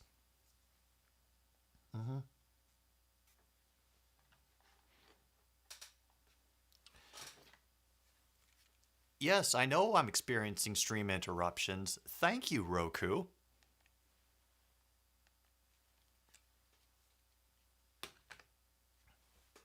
So right now, my own internet connection for Roku is trying to save me from watching the TCU Kansas game, and right after it ties up, too, of course. But no.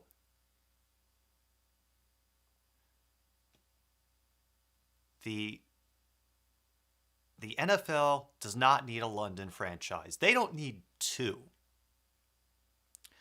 If anything, I want the XFL and the USFL to stick around as spring leagues, and purely so that further down the road we can start doing relegation.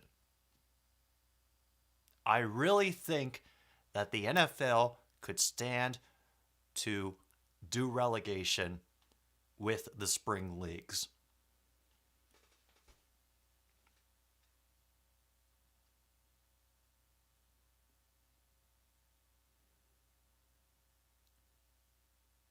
Well, we're finally back, by the way, after the signal. Yeah, and Luke's right. The NFL fans that are there already have their teams that they support. He's green and gold until he's dead and cold. Hopefully, that's many, many more years down the line, too.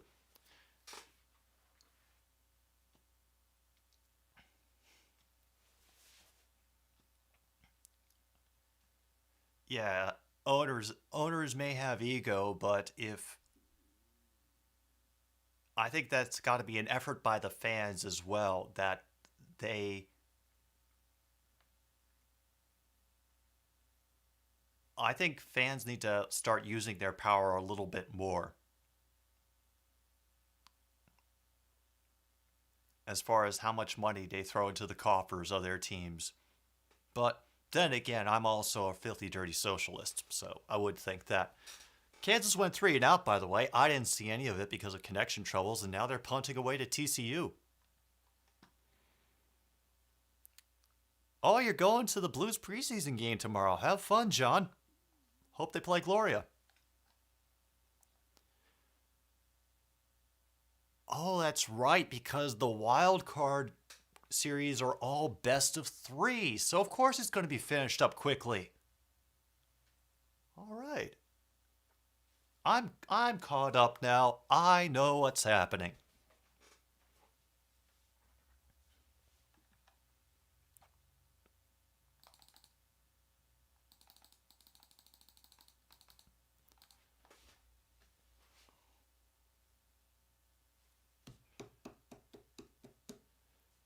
Well, now it's 9:52 to go in the third. TCU has the ball on their own 30. 1st and 10. 4 receivers set. A back to Dugan's left. They will pretend to hand off. And a nice threading of that through traffic. The receiver caught the ball, took a step, dropped it, and now it is Kansas ball. Holy frick.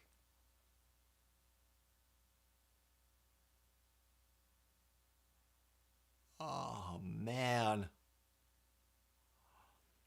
There's the call. Catch. Great catch.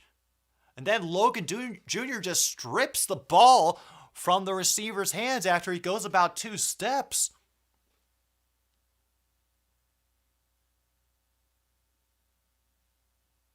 Yeah.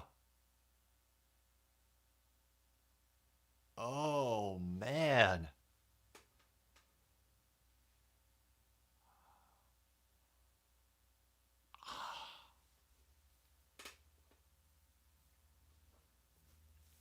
All right.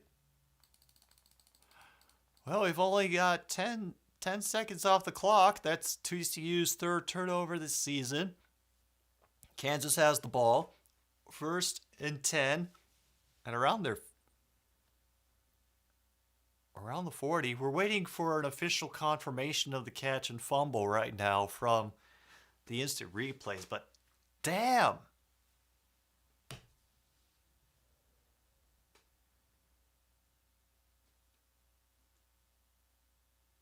Oh, Jalen Daniels is in street clothes too, so yeah, Jalen's done.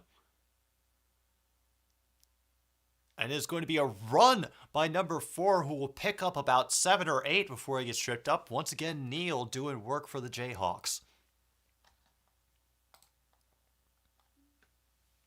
Okay. We take another minute to thank the sponsors of this episode of Another Stupid Sports Show. Once again, chicken-flavored crackers, when you need just enough chicken flavor to distract yourself from the fact that you're eating enriched flour and seasoning. Bean dropping back to pass has a lot of time in the pocket. Way overthrown for number 12, Lachlan. I think he was looking for some kind of call. Yeah, the coach is definitely looking for some kind of call. Mm-hmm.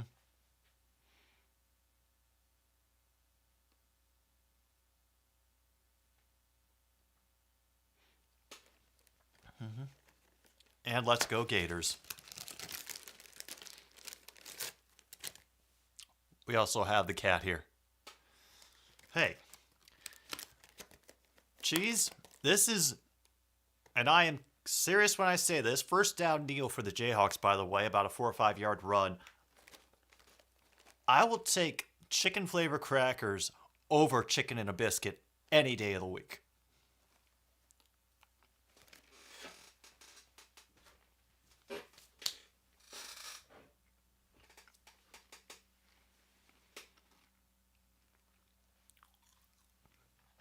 And Texas is up 28-0. Yeah.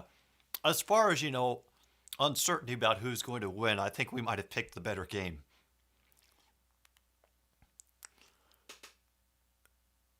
And once again, down to number 89, his tight end, who will be knocked out of bounds. Fairchild inside the 10.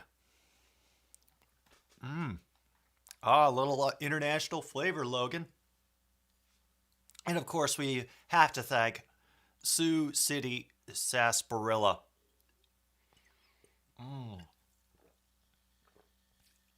Vagina.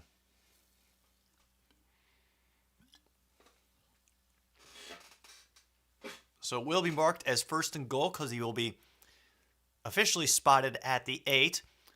Being out of shotgun, back behind him. They fake the run. Scrambles to his left, throws back across his body, and a fantastic toe drag catch by number 11. There is a flag on the play, but depending on who this is, this could be a touchdown for Kansas.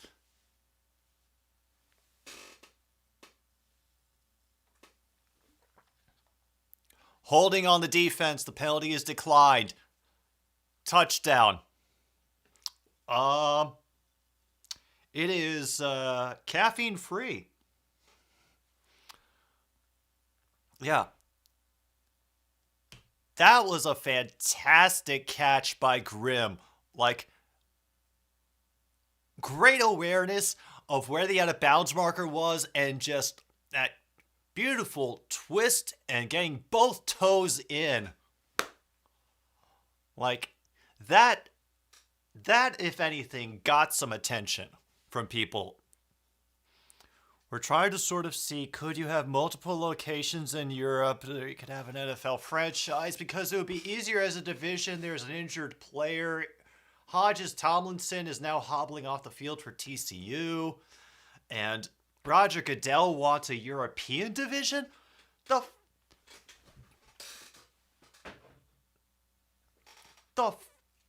Yeah. Yeah, Clark, you and me both, man. Clark is currently slamming his helmet into the ground over that last play. But, all right. Let's just say you have a European division. For you, where could 4 teams per division, we had, say, just for the sake of example, there's a team in London. There's a team in Frankfurt. We put a team in Barcelona or Madrid. And maybe, just maybe, for shits and giggles, we put one in Poland. I don't know. Make it Warsaw. So, London, Frankfurt, Madrid, and Warsaw. Already, the travel time is going to be nuts for getting to all these games. Yep, we're going to be up to 36 NFL teams.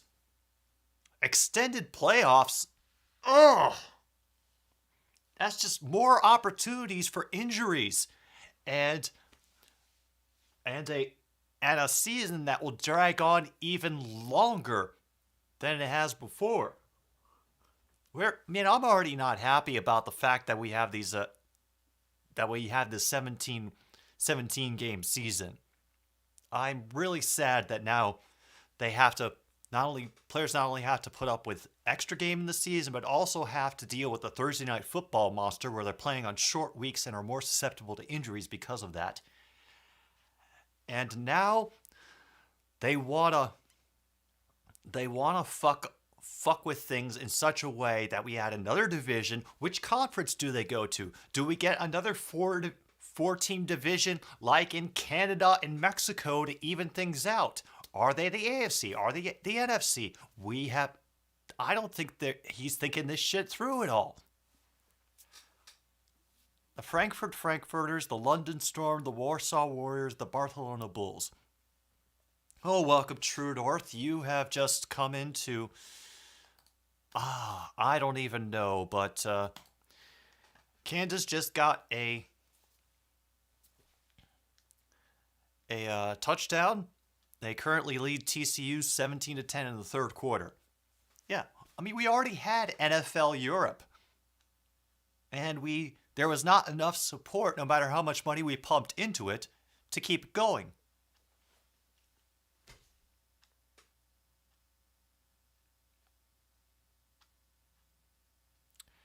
Yeah, that it's like I said, Geezer, we had that.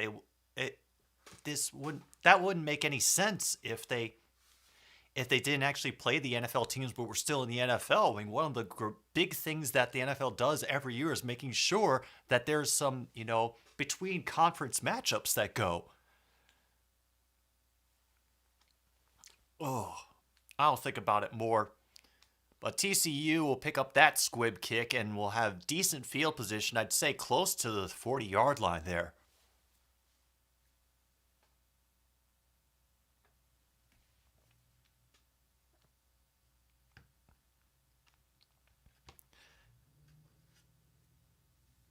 Yeah, it sounds like a nightmare, not only from a logistics standpoint of, getting the home and away teams taken care of, but also just from that would be a huge expansion to the league that I'm not sure this league could handle.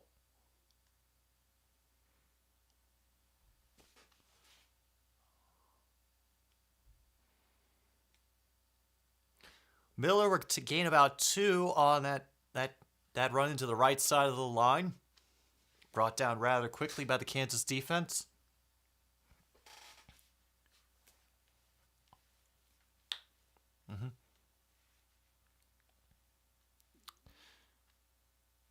Hey, USC 5-0. Hey, you can never be too sure about college football. That's all I know at this point.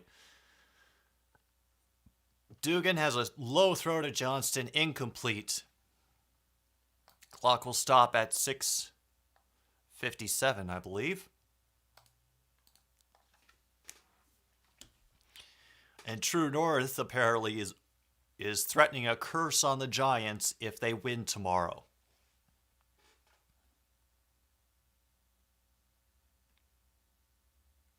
I'm glad we can agree on it, William. Doug is going to stop the... Oh, we stopped the play. We don't know if...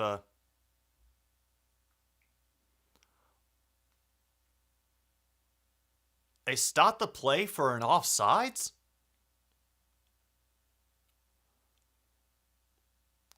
Unabated to the quarterback.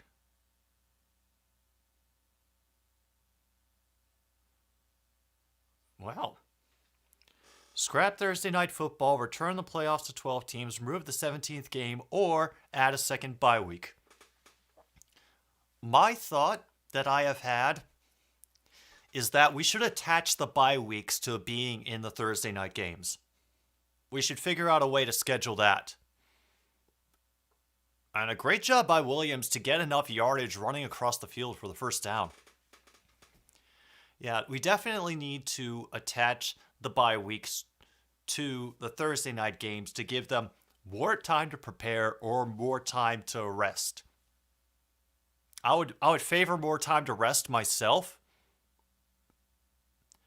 Darius Davis ends up blasting his way through the Kansas defense, stays in bounds. 6 for the Horned Frogs. Either a bye right before or a bye right after a Thursday night game. Actually, I kind of had an idea that if any team does get scheduled for a Thursday night game, that they... And yeah, that was a great effort by Davis to stay in bounds, even as a Kansas player had all that momentum, was trying to drag him out. I think that anybody who plays on a Thursday night game, that ought to be part of their bye. They get an extended break from the previous week, from the last game that they played, maybe an extended break for the next game that they play. But then again, I'm a little crazy.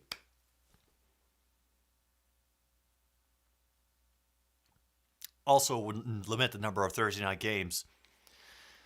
That kick, true and through, and we are tied up at 17. And a great run by Darius Davis. We're down to 6:29 to go now in this game. Yeah, playoffs would be a miracle for the Giants, but hey, Washington made it a few years ago with a losing record and nearly beat the Bucks. So I think that's the only way that this can play out. Yeah, I had a system worked out in my head, Luke, but I was also kind of, at the time. So I'm pretty sure that I didn't think a lot of it through. I think we have to root at this point for the Giants to get into the playoffs, be it a wild card or winning the NFC East, simply so that they can eliminate the Tampa Bay Buccaneers. And the Giants can continue their place in this world as the destroyer of Tom Brady's dreams.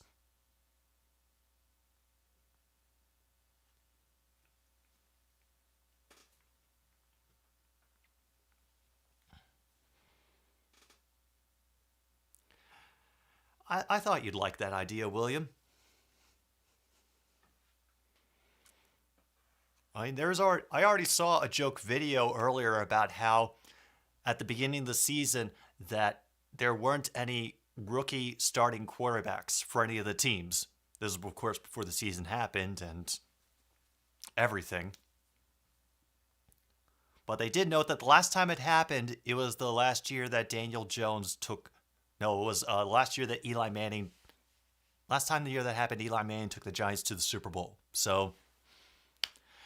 No, Giselle is not the destroyer of Tom's dreams. Tom Brady is the destroyer of his own dreams. Talking about retiring and then change his mind.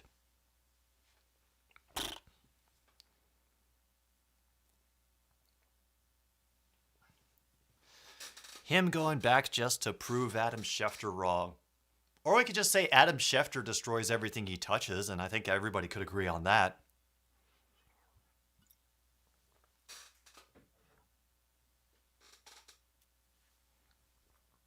"12 missed tackles by Kansas today." And we have another geezer guarantee of Eagles beating the Cardinals 43-28. All right. Write that takedown for tomorrow. Meanwhile, the Jayhawks will return this to close to their 30-yard line.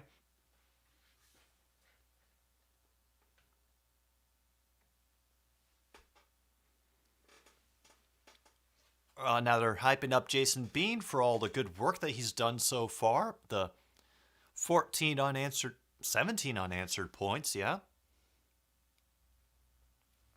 Now TCU has tied things up again.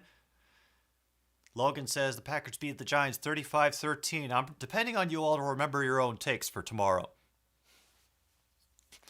A 1st and 10, Bean throws it out the side to number 2, that is Arnold, who was tackled very quickly. Hodges Tomlinson is back in the game, so good for him. Only a gain of 1 on that first play for Kansas will be 2nd and 9. Geezer has the Packers winning 31-20.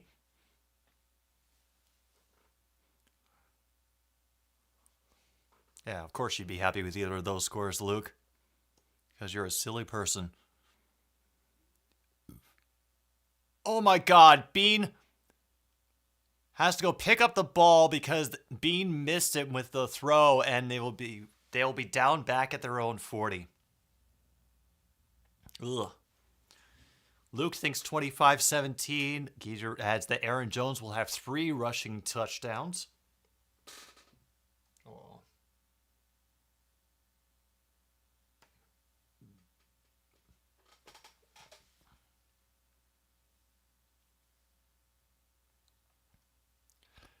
Oh yeah, no, that would be.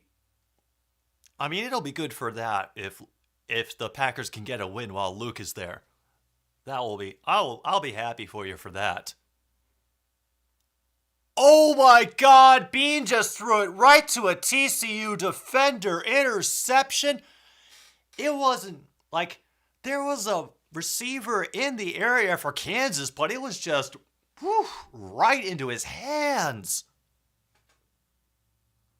What the hell happened? I think he was just expecting Grimm to be in a different place.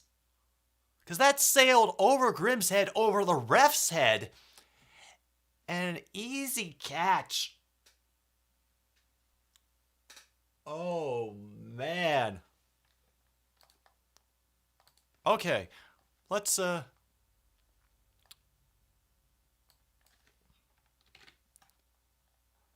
Now we're at 4:59 to go in the third, and TCU has fantastic field position after that absent-minded throw and interception. Dugan is out again, and number 18 drops the ball. It bounced off him, and he started running before he secured it.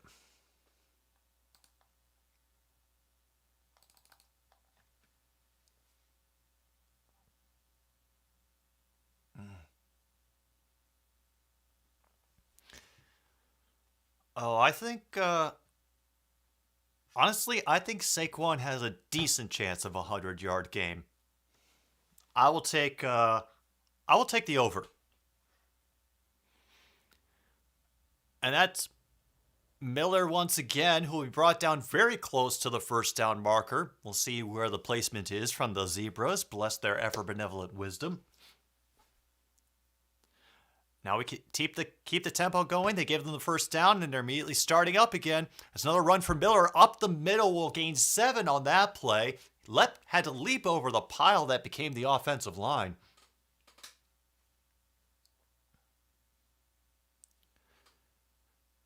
Yeah, hey. The Bears, I'm calling it right now. Bears Commanders next Thursday night is going to be the game of this season. Another one from Miller. He comes in, runs it inside the 5. Will be officially 1st and goal.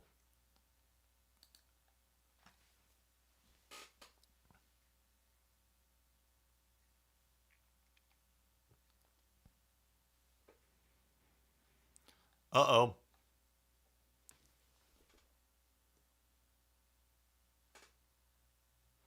And now there is a player down on the field, apparently. Yeah, that is Logan for Kansas. He is on his hands and knees, a little bit hunched over.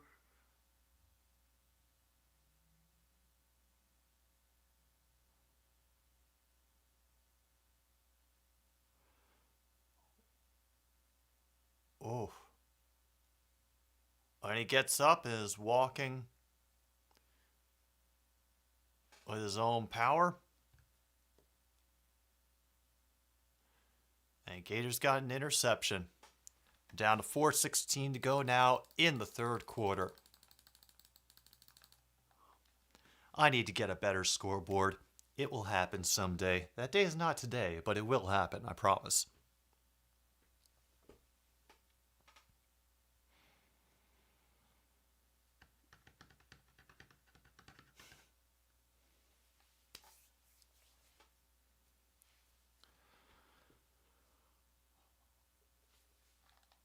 All right, and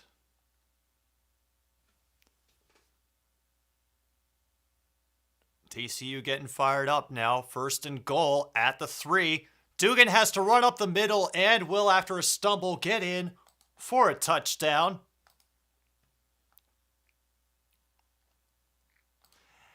We're now down to 3:59 to go.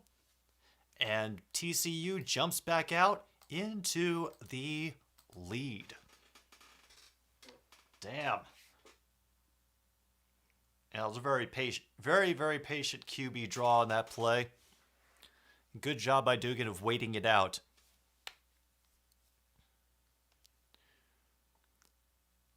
The snap was a little high, but the kick is true and through, and TCU up 24-17 on Kansas.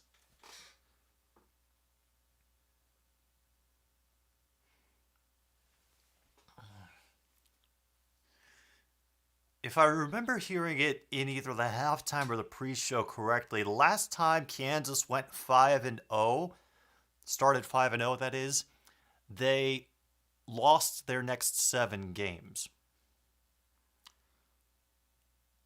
I'm hoping that it's not that bad for them, but it would be a hell of a disappointment after such a strong start to the season.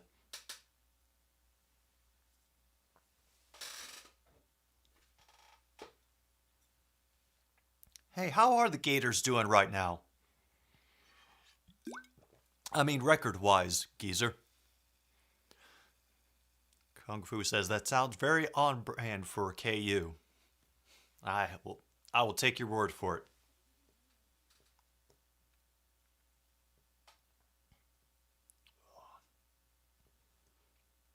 You doing good, Angie? That kickoff will be returned up to the 28-yard line.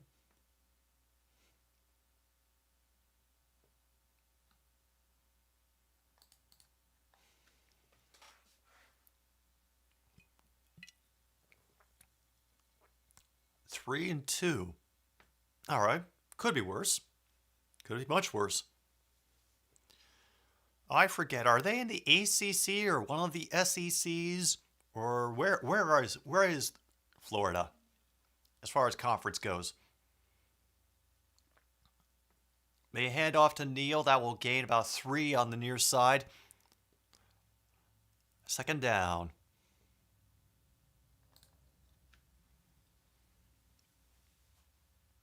Oh, they're in the SEC. Okay. What's their conference record if they've had any conference games so far?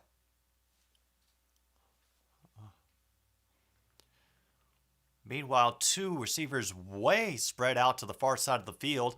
They're going to fake it, make that pass out to Grimm. He will pick up maybe 3 or 4 yards on that. Will be a short third down for Kansas.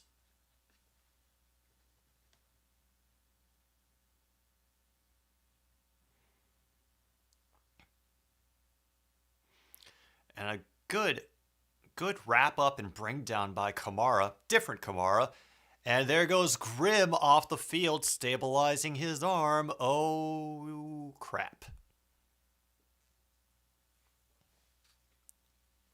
We keep petting the cat, and we hope there's no more injuries.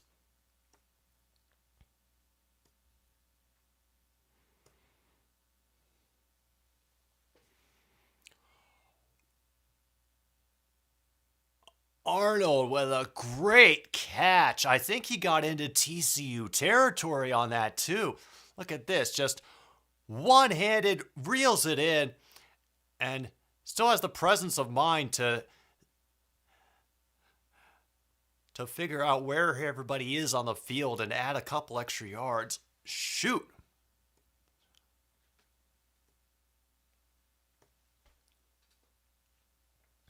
All right. I already think that we have. I already think the NFL is big as it needs to be. Bean will fake the handoff on this first down, which is at the TCU 38. He's going deep. Skinner from the bomb by Bean into the end zone. Touchdown, Kansas.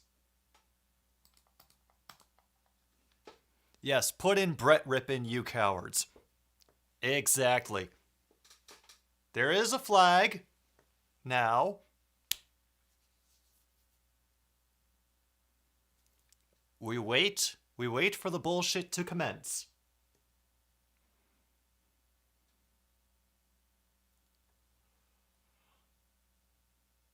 Unsportsmanlike on number 83. Oh, on Skinner after that reception. So he got unsportsmanlike. It's going to be enforced on the kickoff.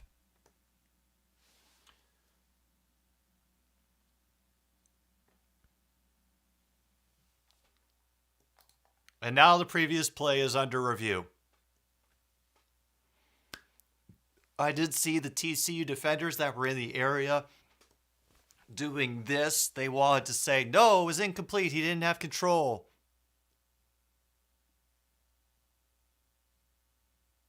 Oh.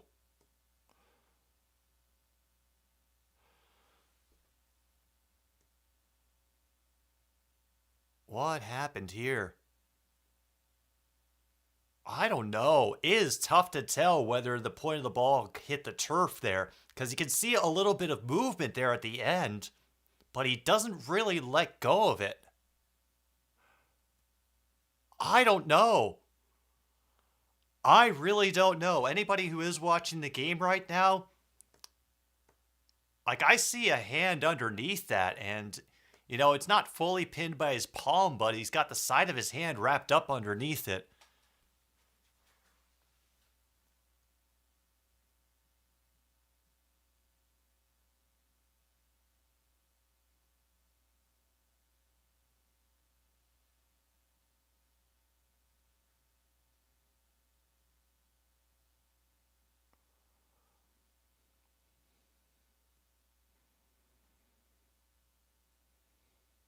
And here it comes. Here will be the ruling on the field. Ruling stands. Yeah, that would have been a tough call to overturn. Because like I said, his arm was still cradled underneath, not in a flat way for maximum control, but he was pressing against the body with the side of his arm. Automatically, you know, it's going to be, any hit's going to make that thing move around. And Missouri got a face mask. Oh, poor Missouri.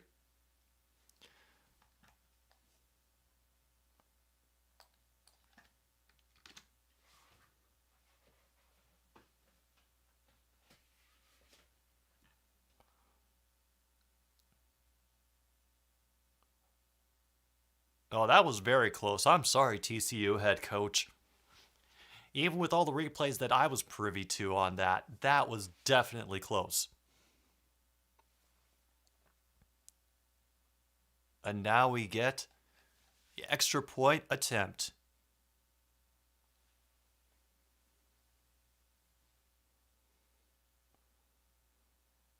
A little bit off, but it is in the end true and through, and the game is now tied with under 2 minutes to go in the third. Florida has no penalties and has gotten down to Missouri's 17 in a huge run.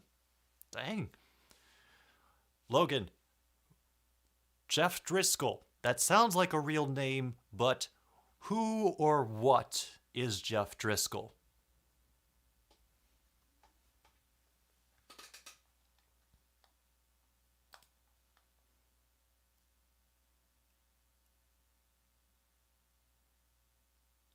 Wow, that little celebration got him the unsportsmanlike conduct. Man, screw them. Oh.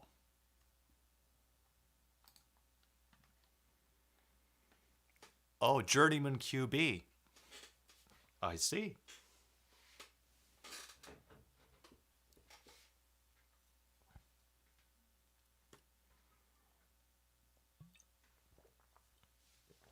And this is going to be, this could be a fun kickoff right here because of that unsportsmanlike conduct penalty on TCU. And now they're trying to distract him with the shiny keys. Yeah, but nobody ever asks, how is Jeff Driscoll? It doesn't surprise me that he once played for the Lions. That kick, it goes back to the 20, and they just throw the damn thing out of bounds. They did not want to give TCU another opportunity to run back.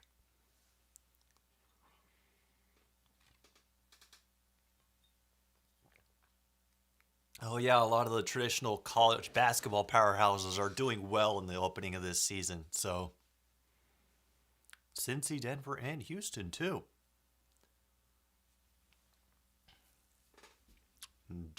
Geezer considers Jaden Hill the player of the game for Florida with 2 interceptions today.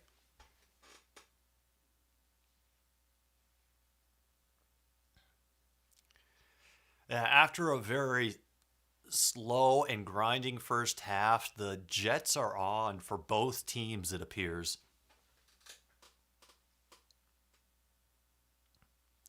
And there is a man in the stands with a plunger through his head. I love Spooky Month.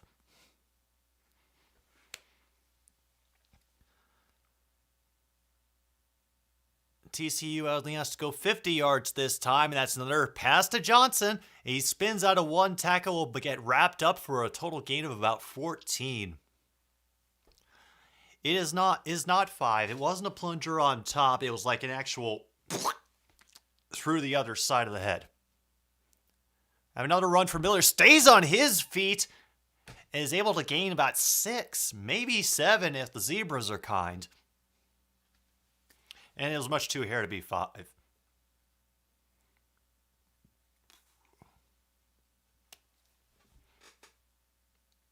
And now another Kansas player is headed to the sideline.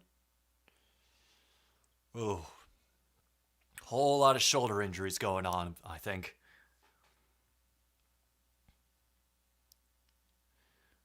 Hey. 2nd and 4. Duggan out of the shotgun, 2 receivers on each side.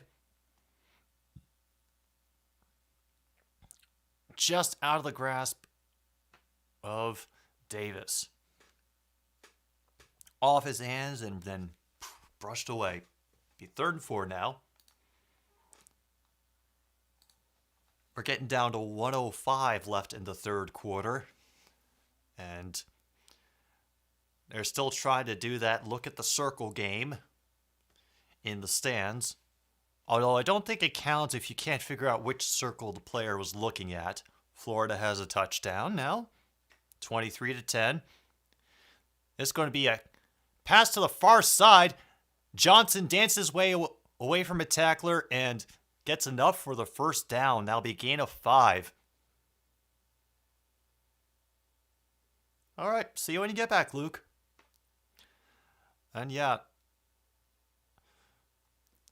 once Johnston gets the hold of that ball, 11 catches today for 163 yards. He is going to get some looks if he decides to continue his football career. Dugan's going deep. He's trying.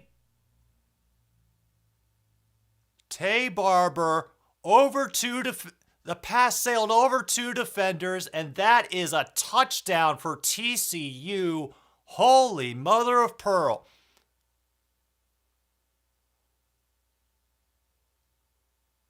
Yep, got that 1 foot down. Yeah, Tay Barber hasn't seen much.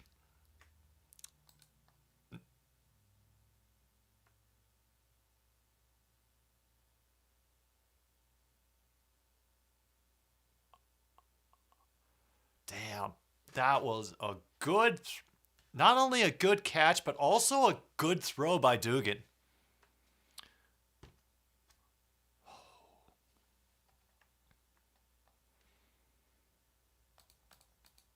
That's another 6 for TCU, and the shootout is real.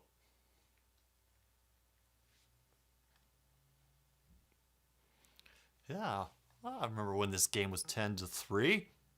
Hell, it's not anymore.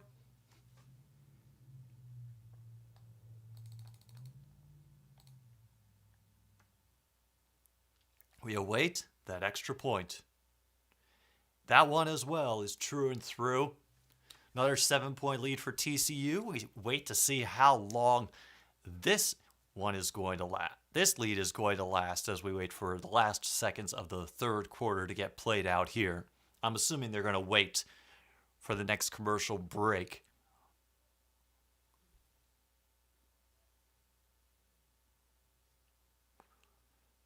Wow. Oh, that horned frog mascot still looks goofy to me. Honestly, it looks like they just took a head from a How to Train Your Dragon costume and just spray painted it gray.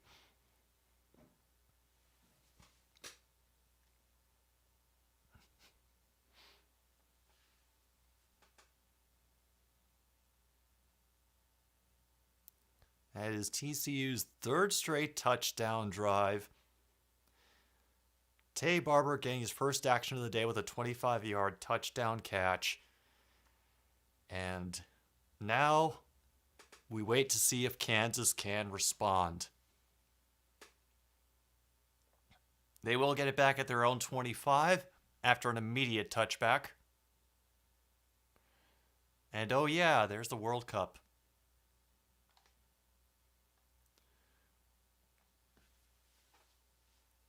Are they still whatchamacallit, doing the in the let's just say the Qatar football stadium? It looks like something very specific from an aerial view.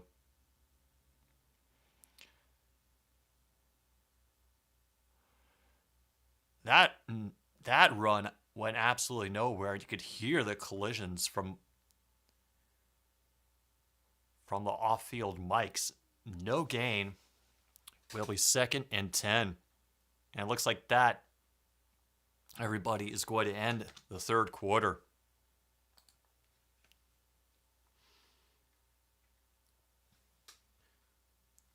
Folks, we got an exciting one here now. So I'm going to take another little pause for the cause, but Another Stupid Sports Show will be back with the fourth quarter of TCU versus Kansas right after this.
Game is back, by the way.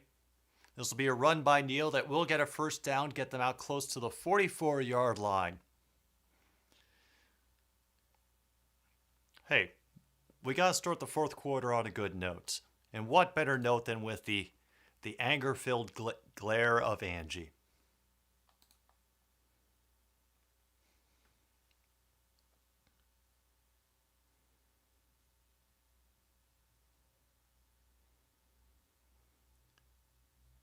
Damn. Quick 1st and 10. Bean and shotgun back to his right and behind him.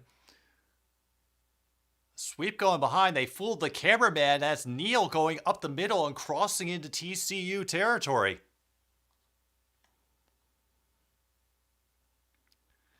I bet Tom left already before he could see Cat. Sucker.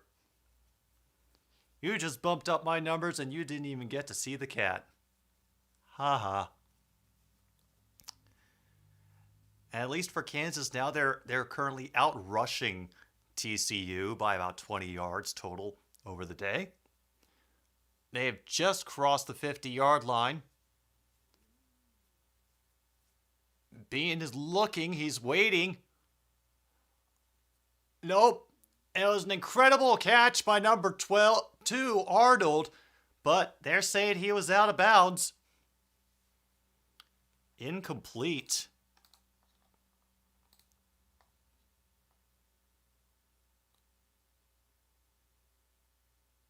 Oh, yeah. I don't see any green. Oh, the judge was right there. He was like 5-7 yards behind him.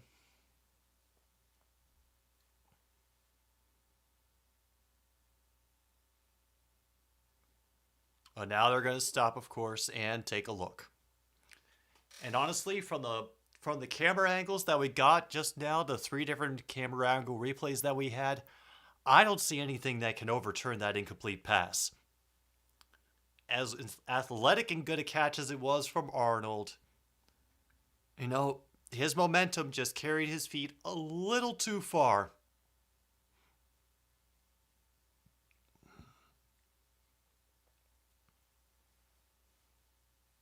I know. I tricked you.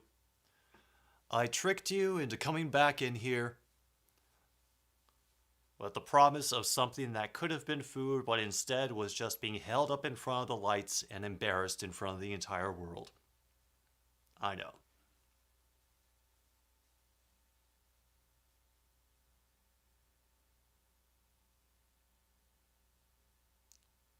Yeah.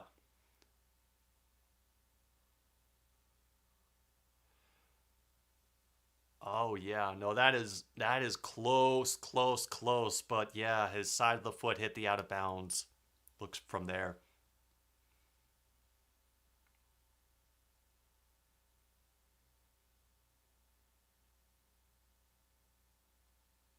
They're still very insistent that they got it.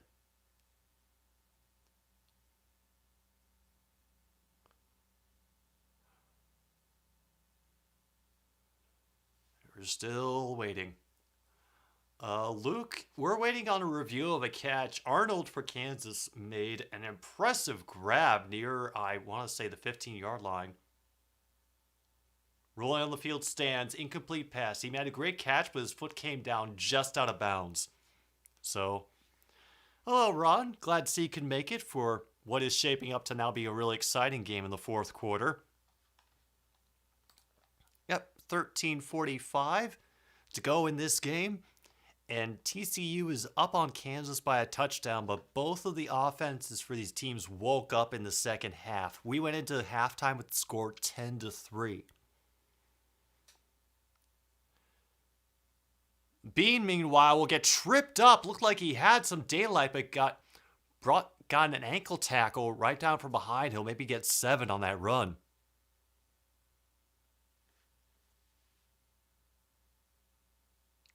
Yeah.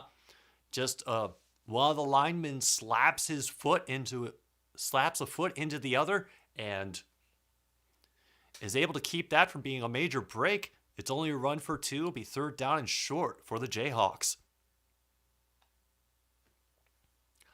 Oh yeah, Cheese. It got busy. Neal will get the first down on that run. Gain of 5 up the middle.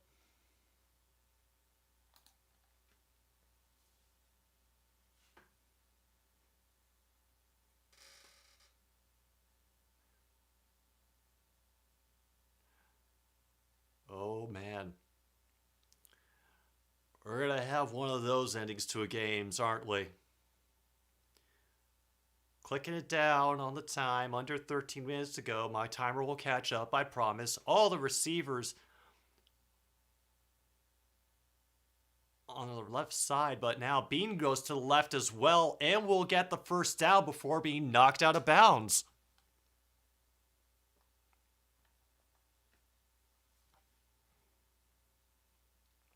Jayhawks are now down inside the TCU 30.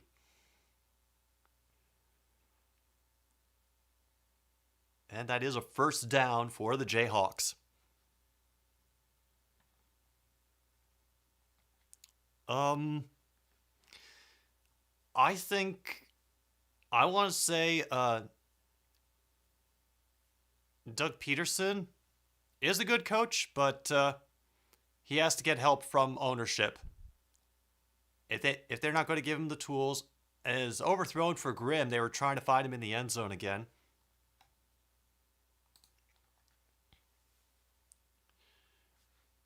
Okay.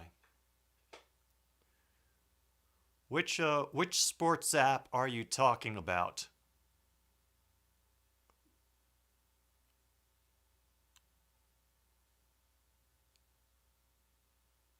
Because I know the sports betting app that I have in the description of this.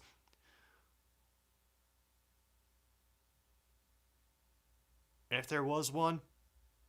Oh, and they fumble their own handoff and now have to lose 4 on the run.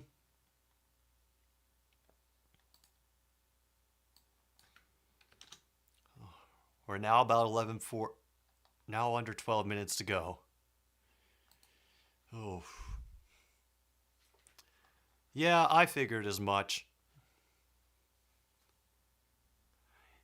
Yeah, but the full name of that app is Another Stupid Sports Betting App, now dealing in trade. So ideally, you could put like your children or your organs. But I specifically made it that so that the name of the app could be Ass Bandit.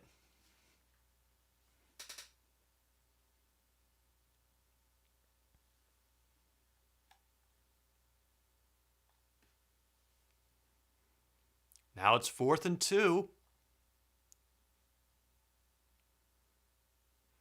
And they're doing this, whatever that call is, for 4th down.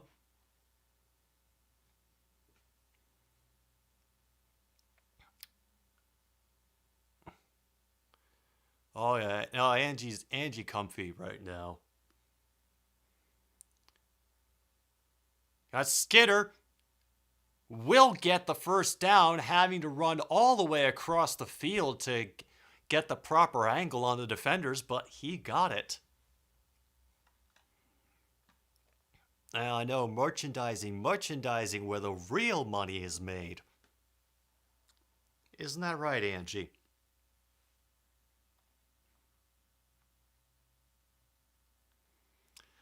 There's plenty of ass fan fiction on the internet, Luke. We don't need more.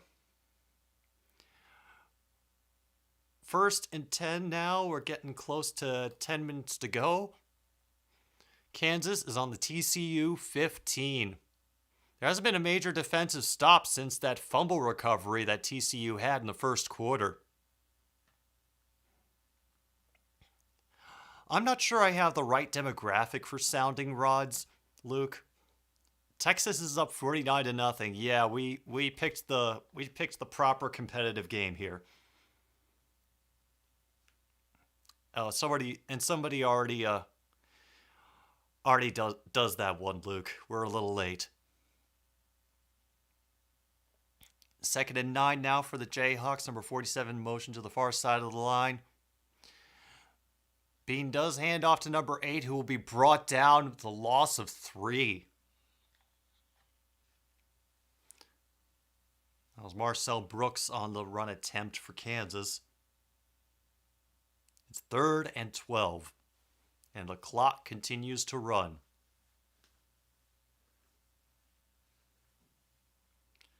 All right, True North. See you for tomorrow, and hope you have fun waking up early.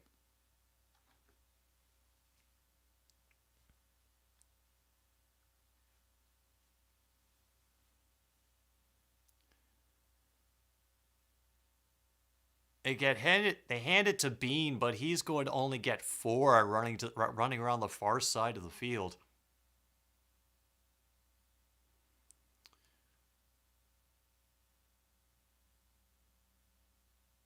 Oh, yeah. 4th and 9. And Bean is coming off the field. They are going to kick a field goal. Geezer, you are not going to be free of the ads until election season is over. I'm very sorry. This is officially a 31-yard attempt for their kicker.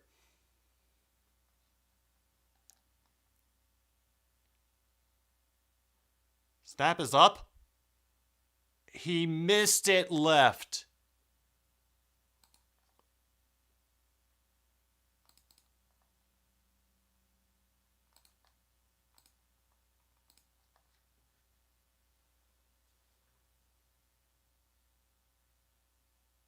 Damn.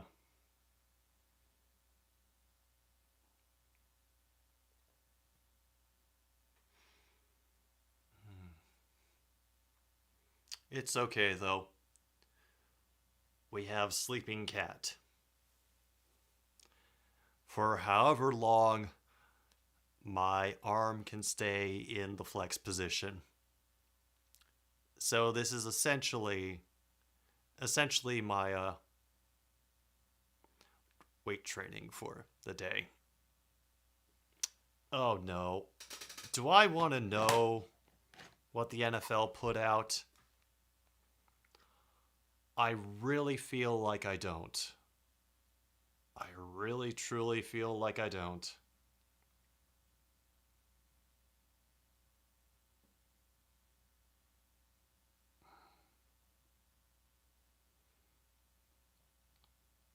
Okay.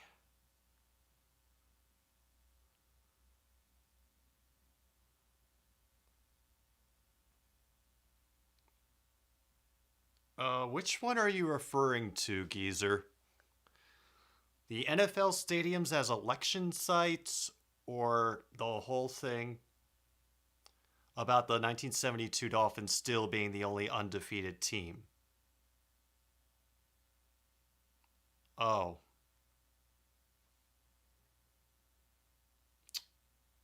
Oh, all right.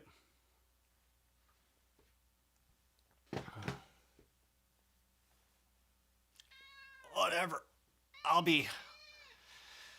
Just call me back when election day is a national holiday. We can have as many polling sites as we want, but if we don't get an actual day off for everybody, and I mean everybody, to be able to go vote, then it's not going to be doing enough.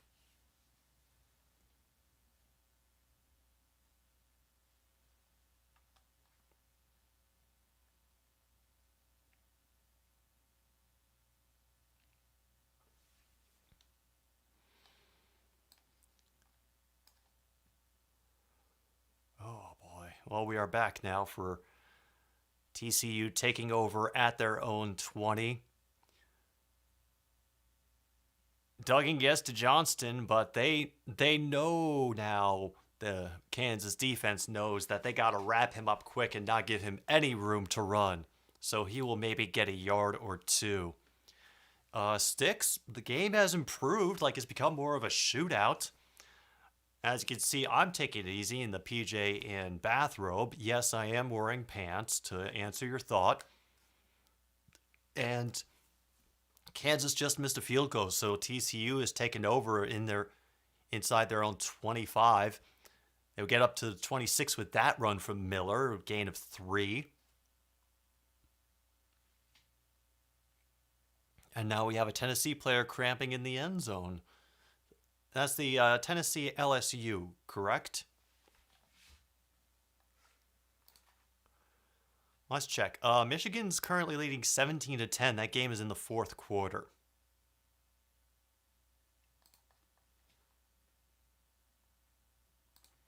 Johnson is up top. There is a back to Dugan's left. And they'll go for Johnston, and well defended by Dotson there. Swatted it away. Yeah, Dotson has been getting beat a lot, but finally makes a big play for Kansas in order to keep them in this game. Whew. That's going to be a 4th and 4 now. TCU. The ref just intercepted the snap to the punter.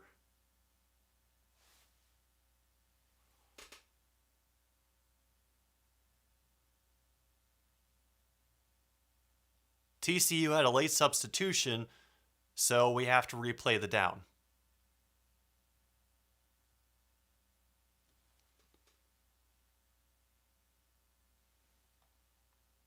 Okay.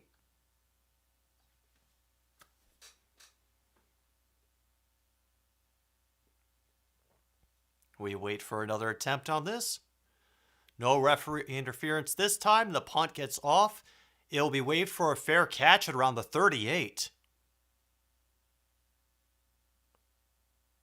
Crowd wants a flag because a couple of heels clipped as defender was trying to avoid. I'm not sure they're going to call that reception interference. But yeah. Kansas has the ball back in very good field position in their own territory, and we have 6 minutes and 47 seconds left in this game. If anything, they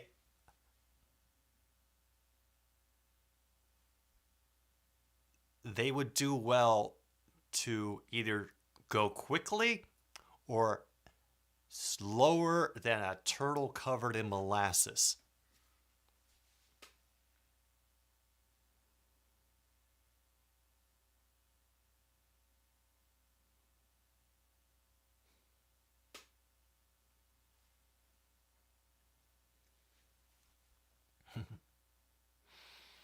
Oh, this has been a fun game. It got much better in the second half, and the fact that it's still up in the air whether TCU is about to ruin the dreams of everybody in Kansas right now.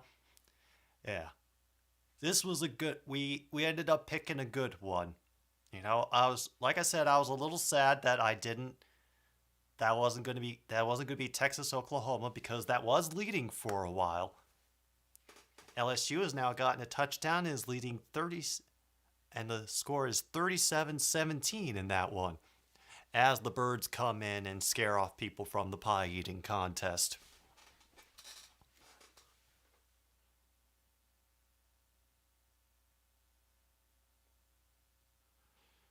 Oh yeah, I'm not surprised that the fans are screaming. Gotta get that excitement in where you can. And I gotta get myself another Sioux City sarsaparilla. Oh.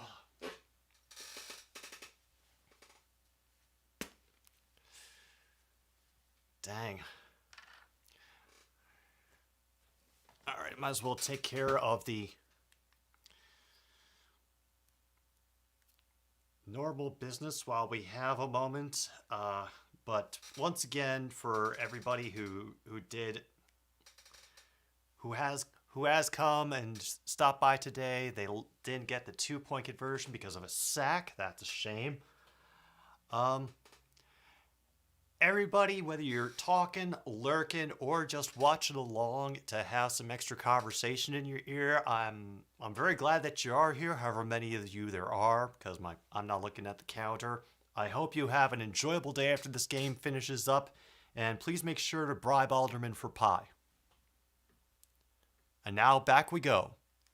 They're at their own 39. This is going to be a run by Neal, I think, again. That will gain maybe 2 as they try up the middle.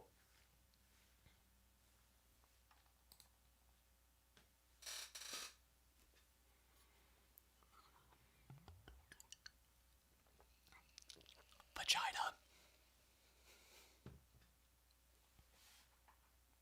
It'll be 2nd and 8 now.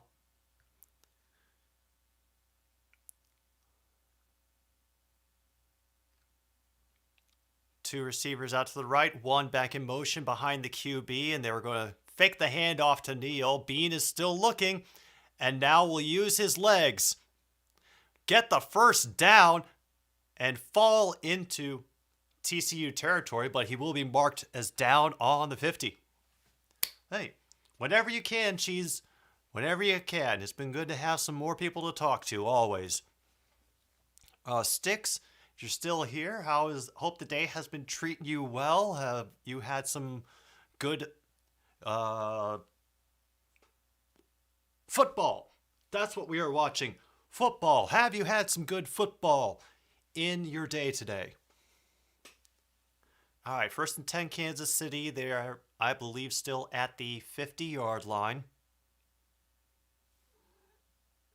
We have a triple I formation behind Bean right now. Angie is back. We have a safety sneaking up out of coverage, and it's going to be Bean scrambling out to the right. It will be a pitch outside, and that ends up doing almost nothing. There is a flag. Wow. A holding penalty. Really?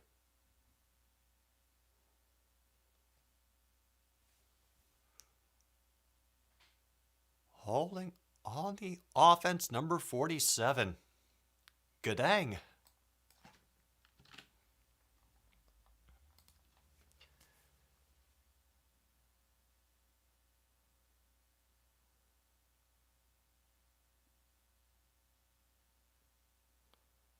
Oh yeah, no, that was a pretty obvious grab and hold.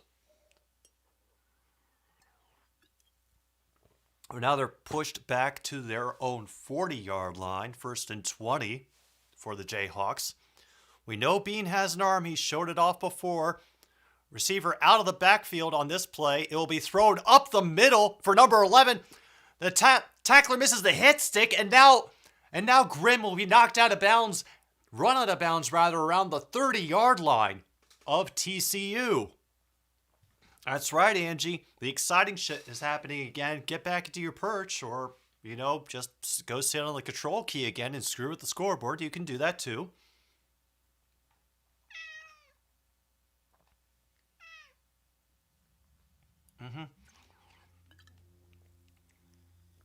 Oh yeah, Grimm is going to get some looks between that body control and that catch and the toe drag TD that he had in the 3rd quarter. I think the scouts just started memorizing his name. Officially at the TCU 29, it will be a fake handoff from Bean, who is waiting, looking, firing for the end zone. And they're calling it a touchdown for Spencer Rowe. Or is that Skinner? Because nobody knows. Everybody's getting it wrong. That is Skinner with another grab. A perfectly placed ball. And they're going to have to look at this, because I don't know where the hell his leg comes down. He was airborne for a good portion of that. Oh, man. Oh, so much of it comes down in the white.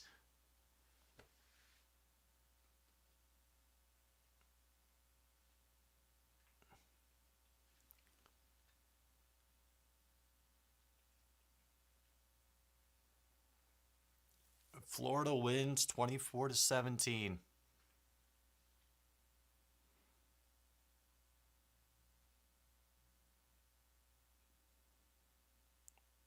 I see a lot of sand and shit coming up from the blue part.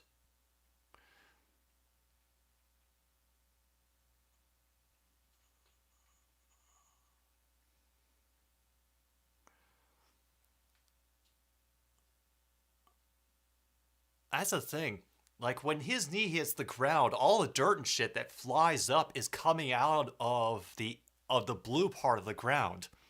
Now maybe that's a thing that they do to try to influence the replay officials, like putting loose turf in the end zone but nothing in the out of bounds, so it looks like there was more contact in the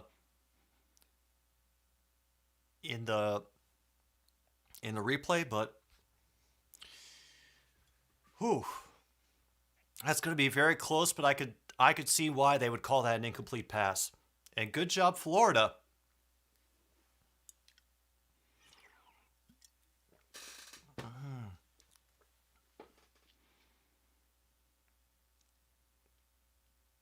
Oh, something to watch between the end of this stream and the start of D&D.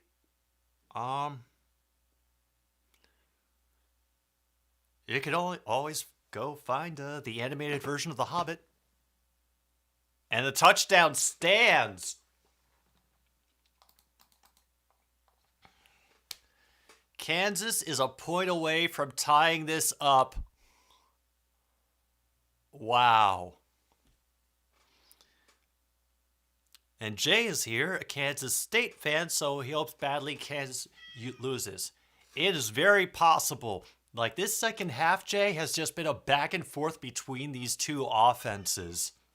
There have been some amazing plays by both teams' receivers. Johnston on the TCU side, Grimm for Kansas. This has been fun. That one is true and through. And with 4:21 to go in the game, TCU will have an opportunity to take this win. But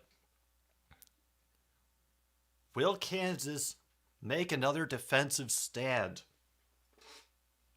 Angie can't take the pressure. I understand it. Yeah. This was a great game. The other ones would have been, I'm sure they would have been fun in their own way, but I think we lucked into the great game. I am not saying it was because of the cursed Michigan hat, but I did happen to be wearing it today. And meanwhile, Michigan is still winning 17-10 over Indiana. Let me see. Okay, Michigan State plays Ohio State at 3 p.m. We'll see what I'm doing at 3 p.m. if I'm going to be still wearing the hat or not.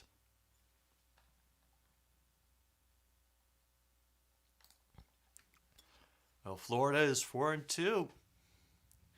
Gator Country, I'm sure Scooter is very, very happy about that result. Hey, I did not say that I've not officially confirmed that this hat is cursed.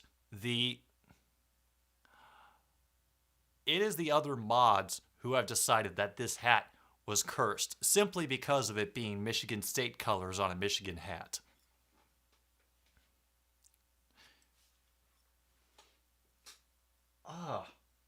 Yeah.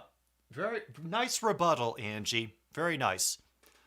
It depends, Jay. I usually do at the very least one game a day, Saturday and Sunday, and then I have my radio stream on Monday nights.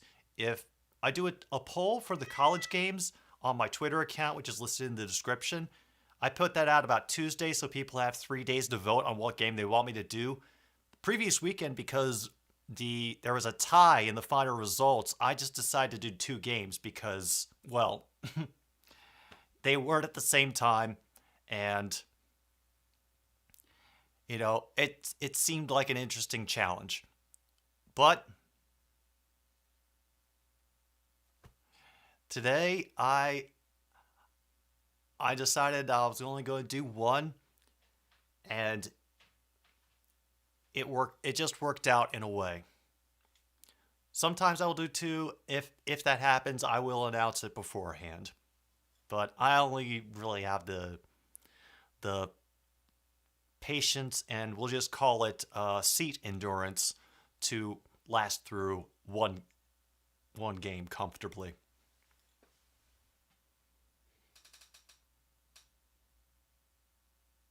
Now, I appreciate that it was in the litter box this time, Angie, but it still smells awful.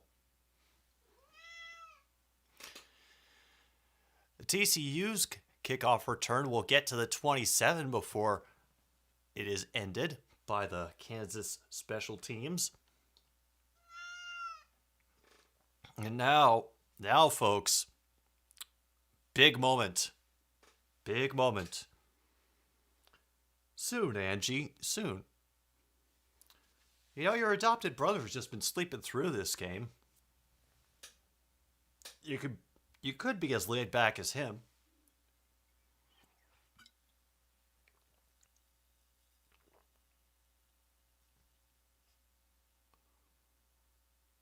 And they got an extra 5-yard penalty because of something that Kansas did during the kickoff.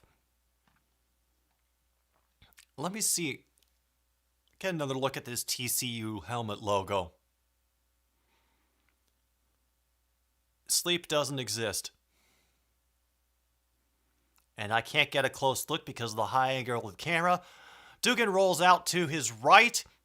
Gets a pass off to Miller, who ducks underneath one tackle attempt, will be brought down after a 7-yard gain.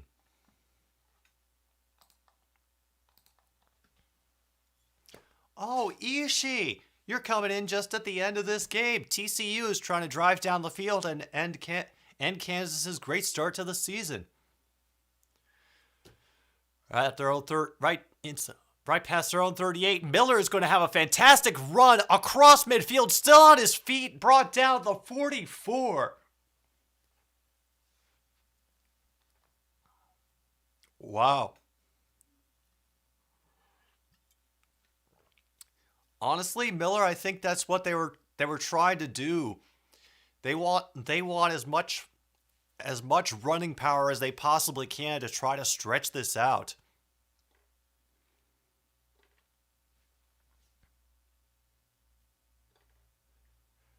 And Miller that time is only going to get a yard. Will be tackled by number 13 right at the line. Maybe a gain of 1. But as y'all can see, that clock, it is ticking away.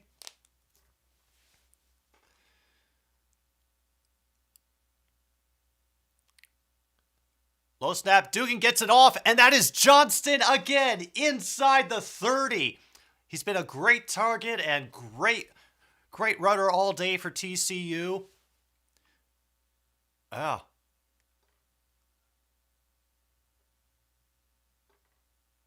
Wow. A great play for TCU.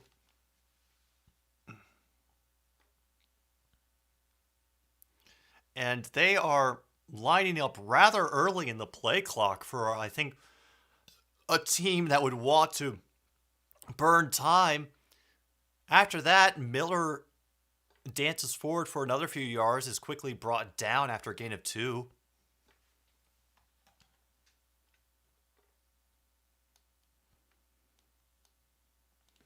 Both teams still have all their timeouts, by the way.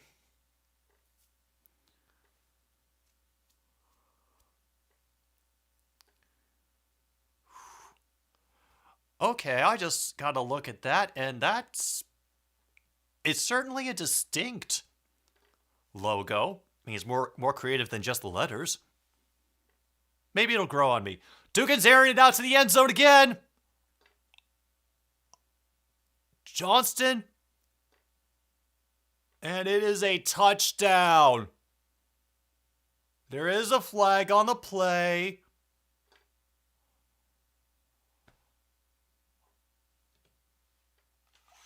And now they're calling him the bad man, Johnston. Oh my God. That was the Willie Mays catch.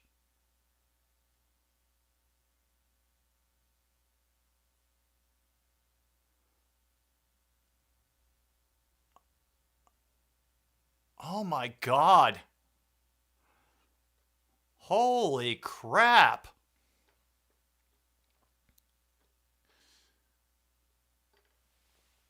That was amazing. That was seriously the Willie Mays catch. He had one looking at it. His hands were just out and it fell right in. Holy shit. We're at 1:36 to go in the game, and TCU has just looked across at Kansas and said, bet.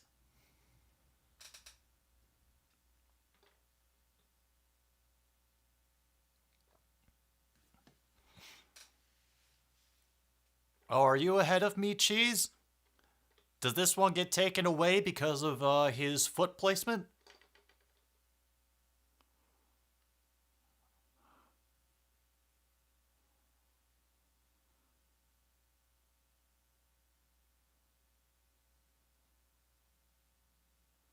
Yep, it stands. And that point after attempt from TCU is true and through, and we are at 38-31. TCU leads Kansas and is challenging their offense to go down the field. Folks, whoever is here, I'm glad you're here. We are going to have a close one here at the end. Yep, a second half shootout that, I'm grateful that I was tuned in for it today. Aren't you, Angie? Nope, she is not grateful.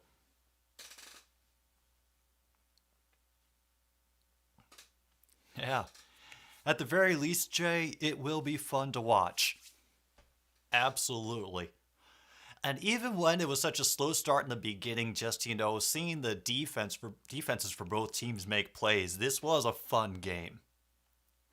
I thoroughly enjoyed myself, and once again, we thank the collective wisdom of my Twitter followers, at least those that voted, for what game I was going to watch this Saturday. Next game's poll will go up this coming Tuesday after another stupid streaming show. Well, yeah, absolutely. KU has had a great turnaround for this season. I think that the program is on the right track, and no matter what today, I wish them success. Of course, Logan wants them to put the Jayhawks in their place. But what if their new place is in the thick of it, Logan? Have you ever thought of that? What if their new place is a new dynasty of Big 12 dominance in the AP coaches poll? Indeed.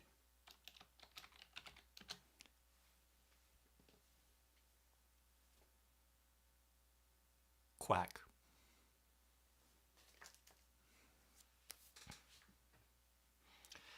And while we have another moment, I'll give one last thanks to our sponsors for today's episode of Another Stupid Sports Show. There's, of course, chicken-flavored crackers, just enough chicken flavor to distract you from the fact that you're eating enriched flour and technically seasoning. Oh, and ammonium bicarbonate. And Sioux City sarsaparilla for those who simply wish to abide. Vagina. Game is back. They're holding their helmets up on the sideline. Shorter kick that will be fielded at the 15. Now at the 20, all the way out to the 40. Kansas will start at their own 48.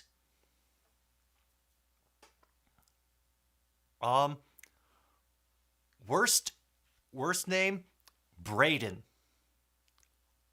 Everything about that name, about the name Braden, just makes my spine do weird knots. And I know it's not doing it, but it feels like my nervous system is trying to twist itself into stopping all signals so that my mind won't say that name anymore.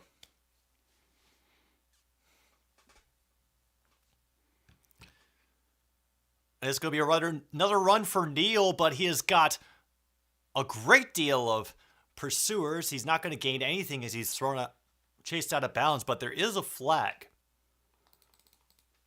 2 flags down.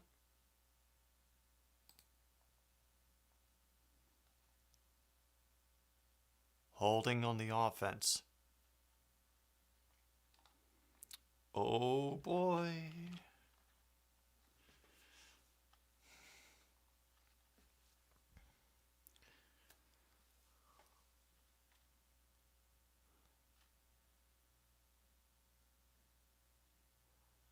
Oh yeah, no, that was he just kept a grip on even though the play had already gotten away.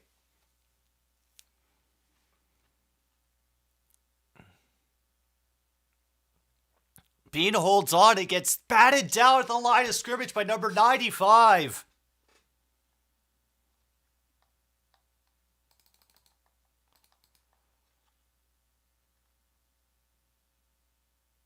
He was looking for Grimm over the middle, and 95 got his hand up at the right time.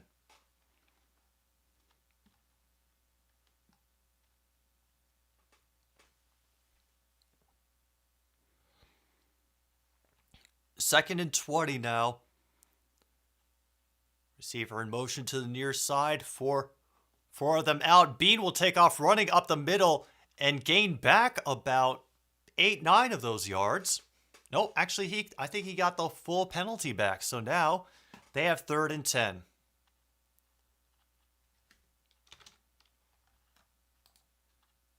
And that is a catch by number 83 for the Jayhawks. Skinner. Just under a minute to go now, and they are inside the 40.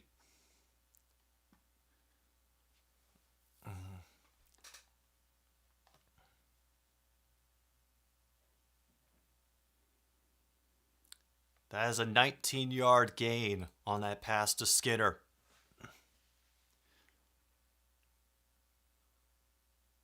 And I'm not sure what this signal is, but that's what TCU's coach just told them to do. I'm assuming he is spinning salad to get the water off. Bean out of the shotgun. No receivers behind him. Pressure coming. And the pass is batted away out of the reach of number 19, McBride. That is incomplete.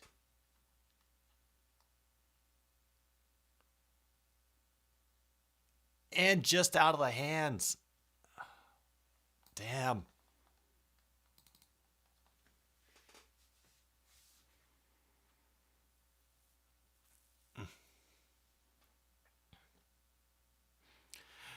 No, you are right. If the backup wins, he will be a legend.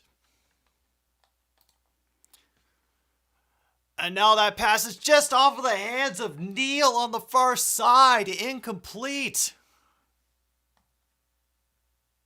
Oh, yeah. Hey, if Chads know anything about anything, Luke, it is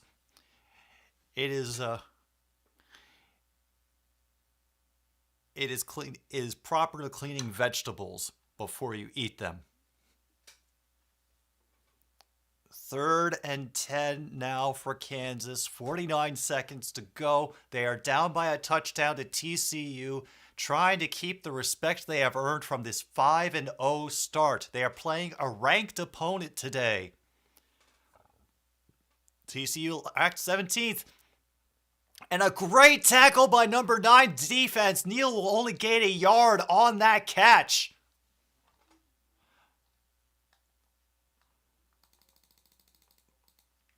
Crowd wanted a horse collar tackle on that one. Kansas takes their first time out. No, that is not a pull backwards. From what I could see, he had it more on the shoulder pads than on like the actual...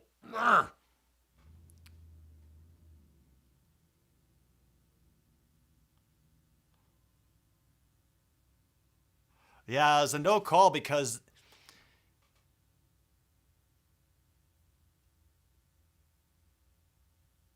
Yeah, he pulled him more sideways and... Damn. And there is a line judge right there looking at the tackle the whole time. So they had a good view and a proper angle for that. If they didn't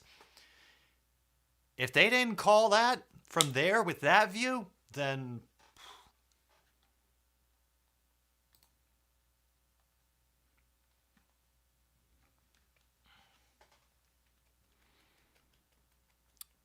fourth and 9. Many receivers off to the left. This is to keep Kansas in it. Looking over the middle. That is incomplete. Just an off-target throw for Arnold. And it looks like TCU is going to come away with the win after the ball gets turned over on downs.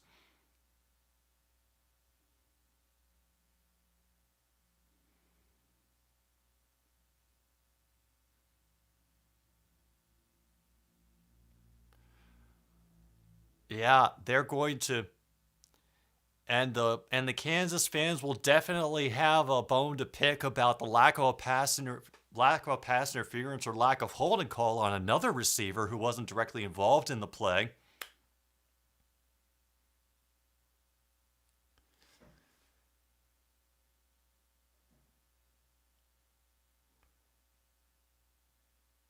Wow. Damn.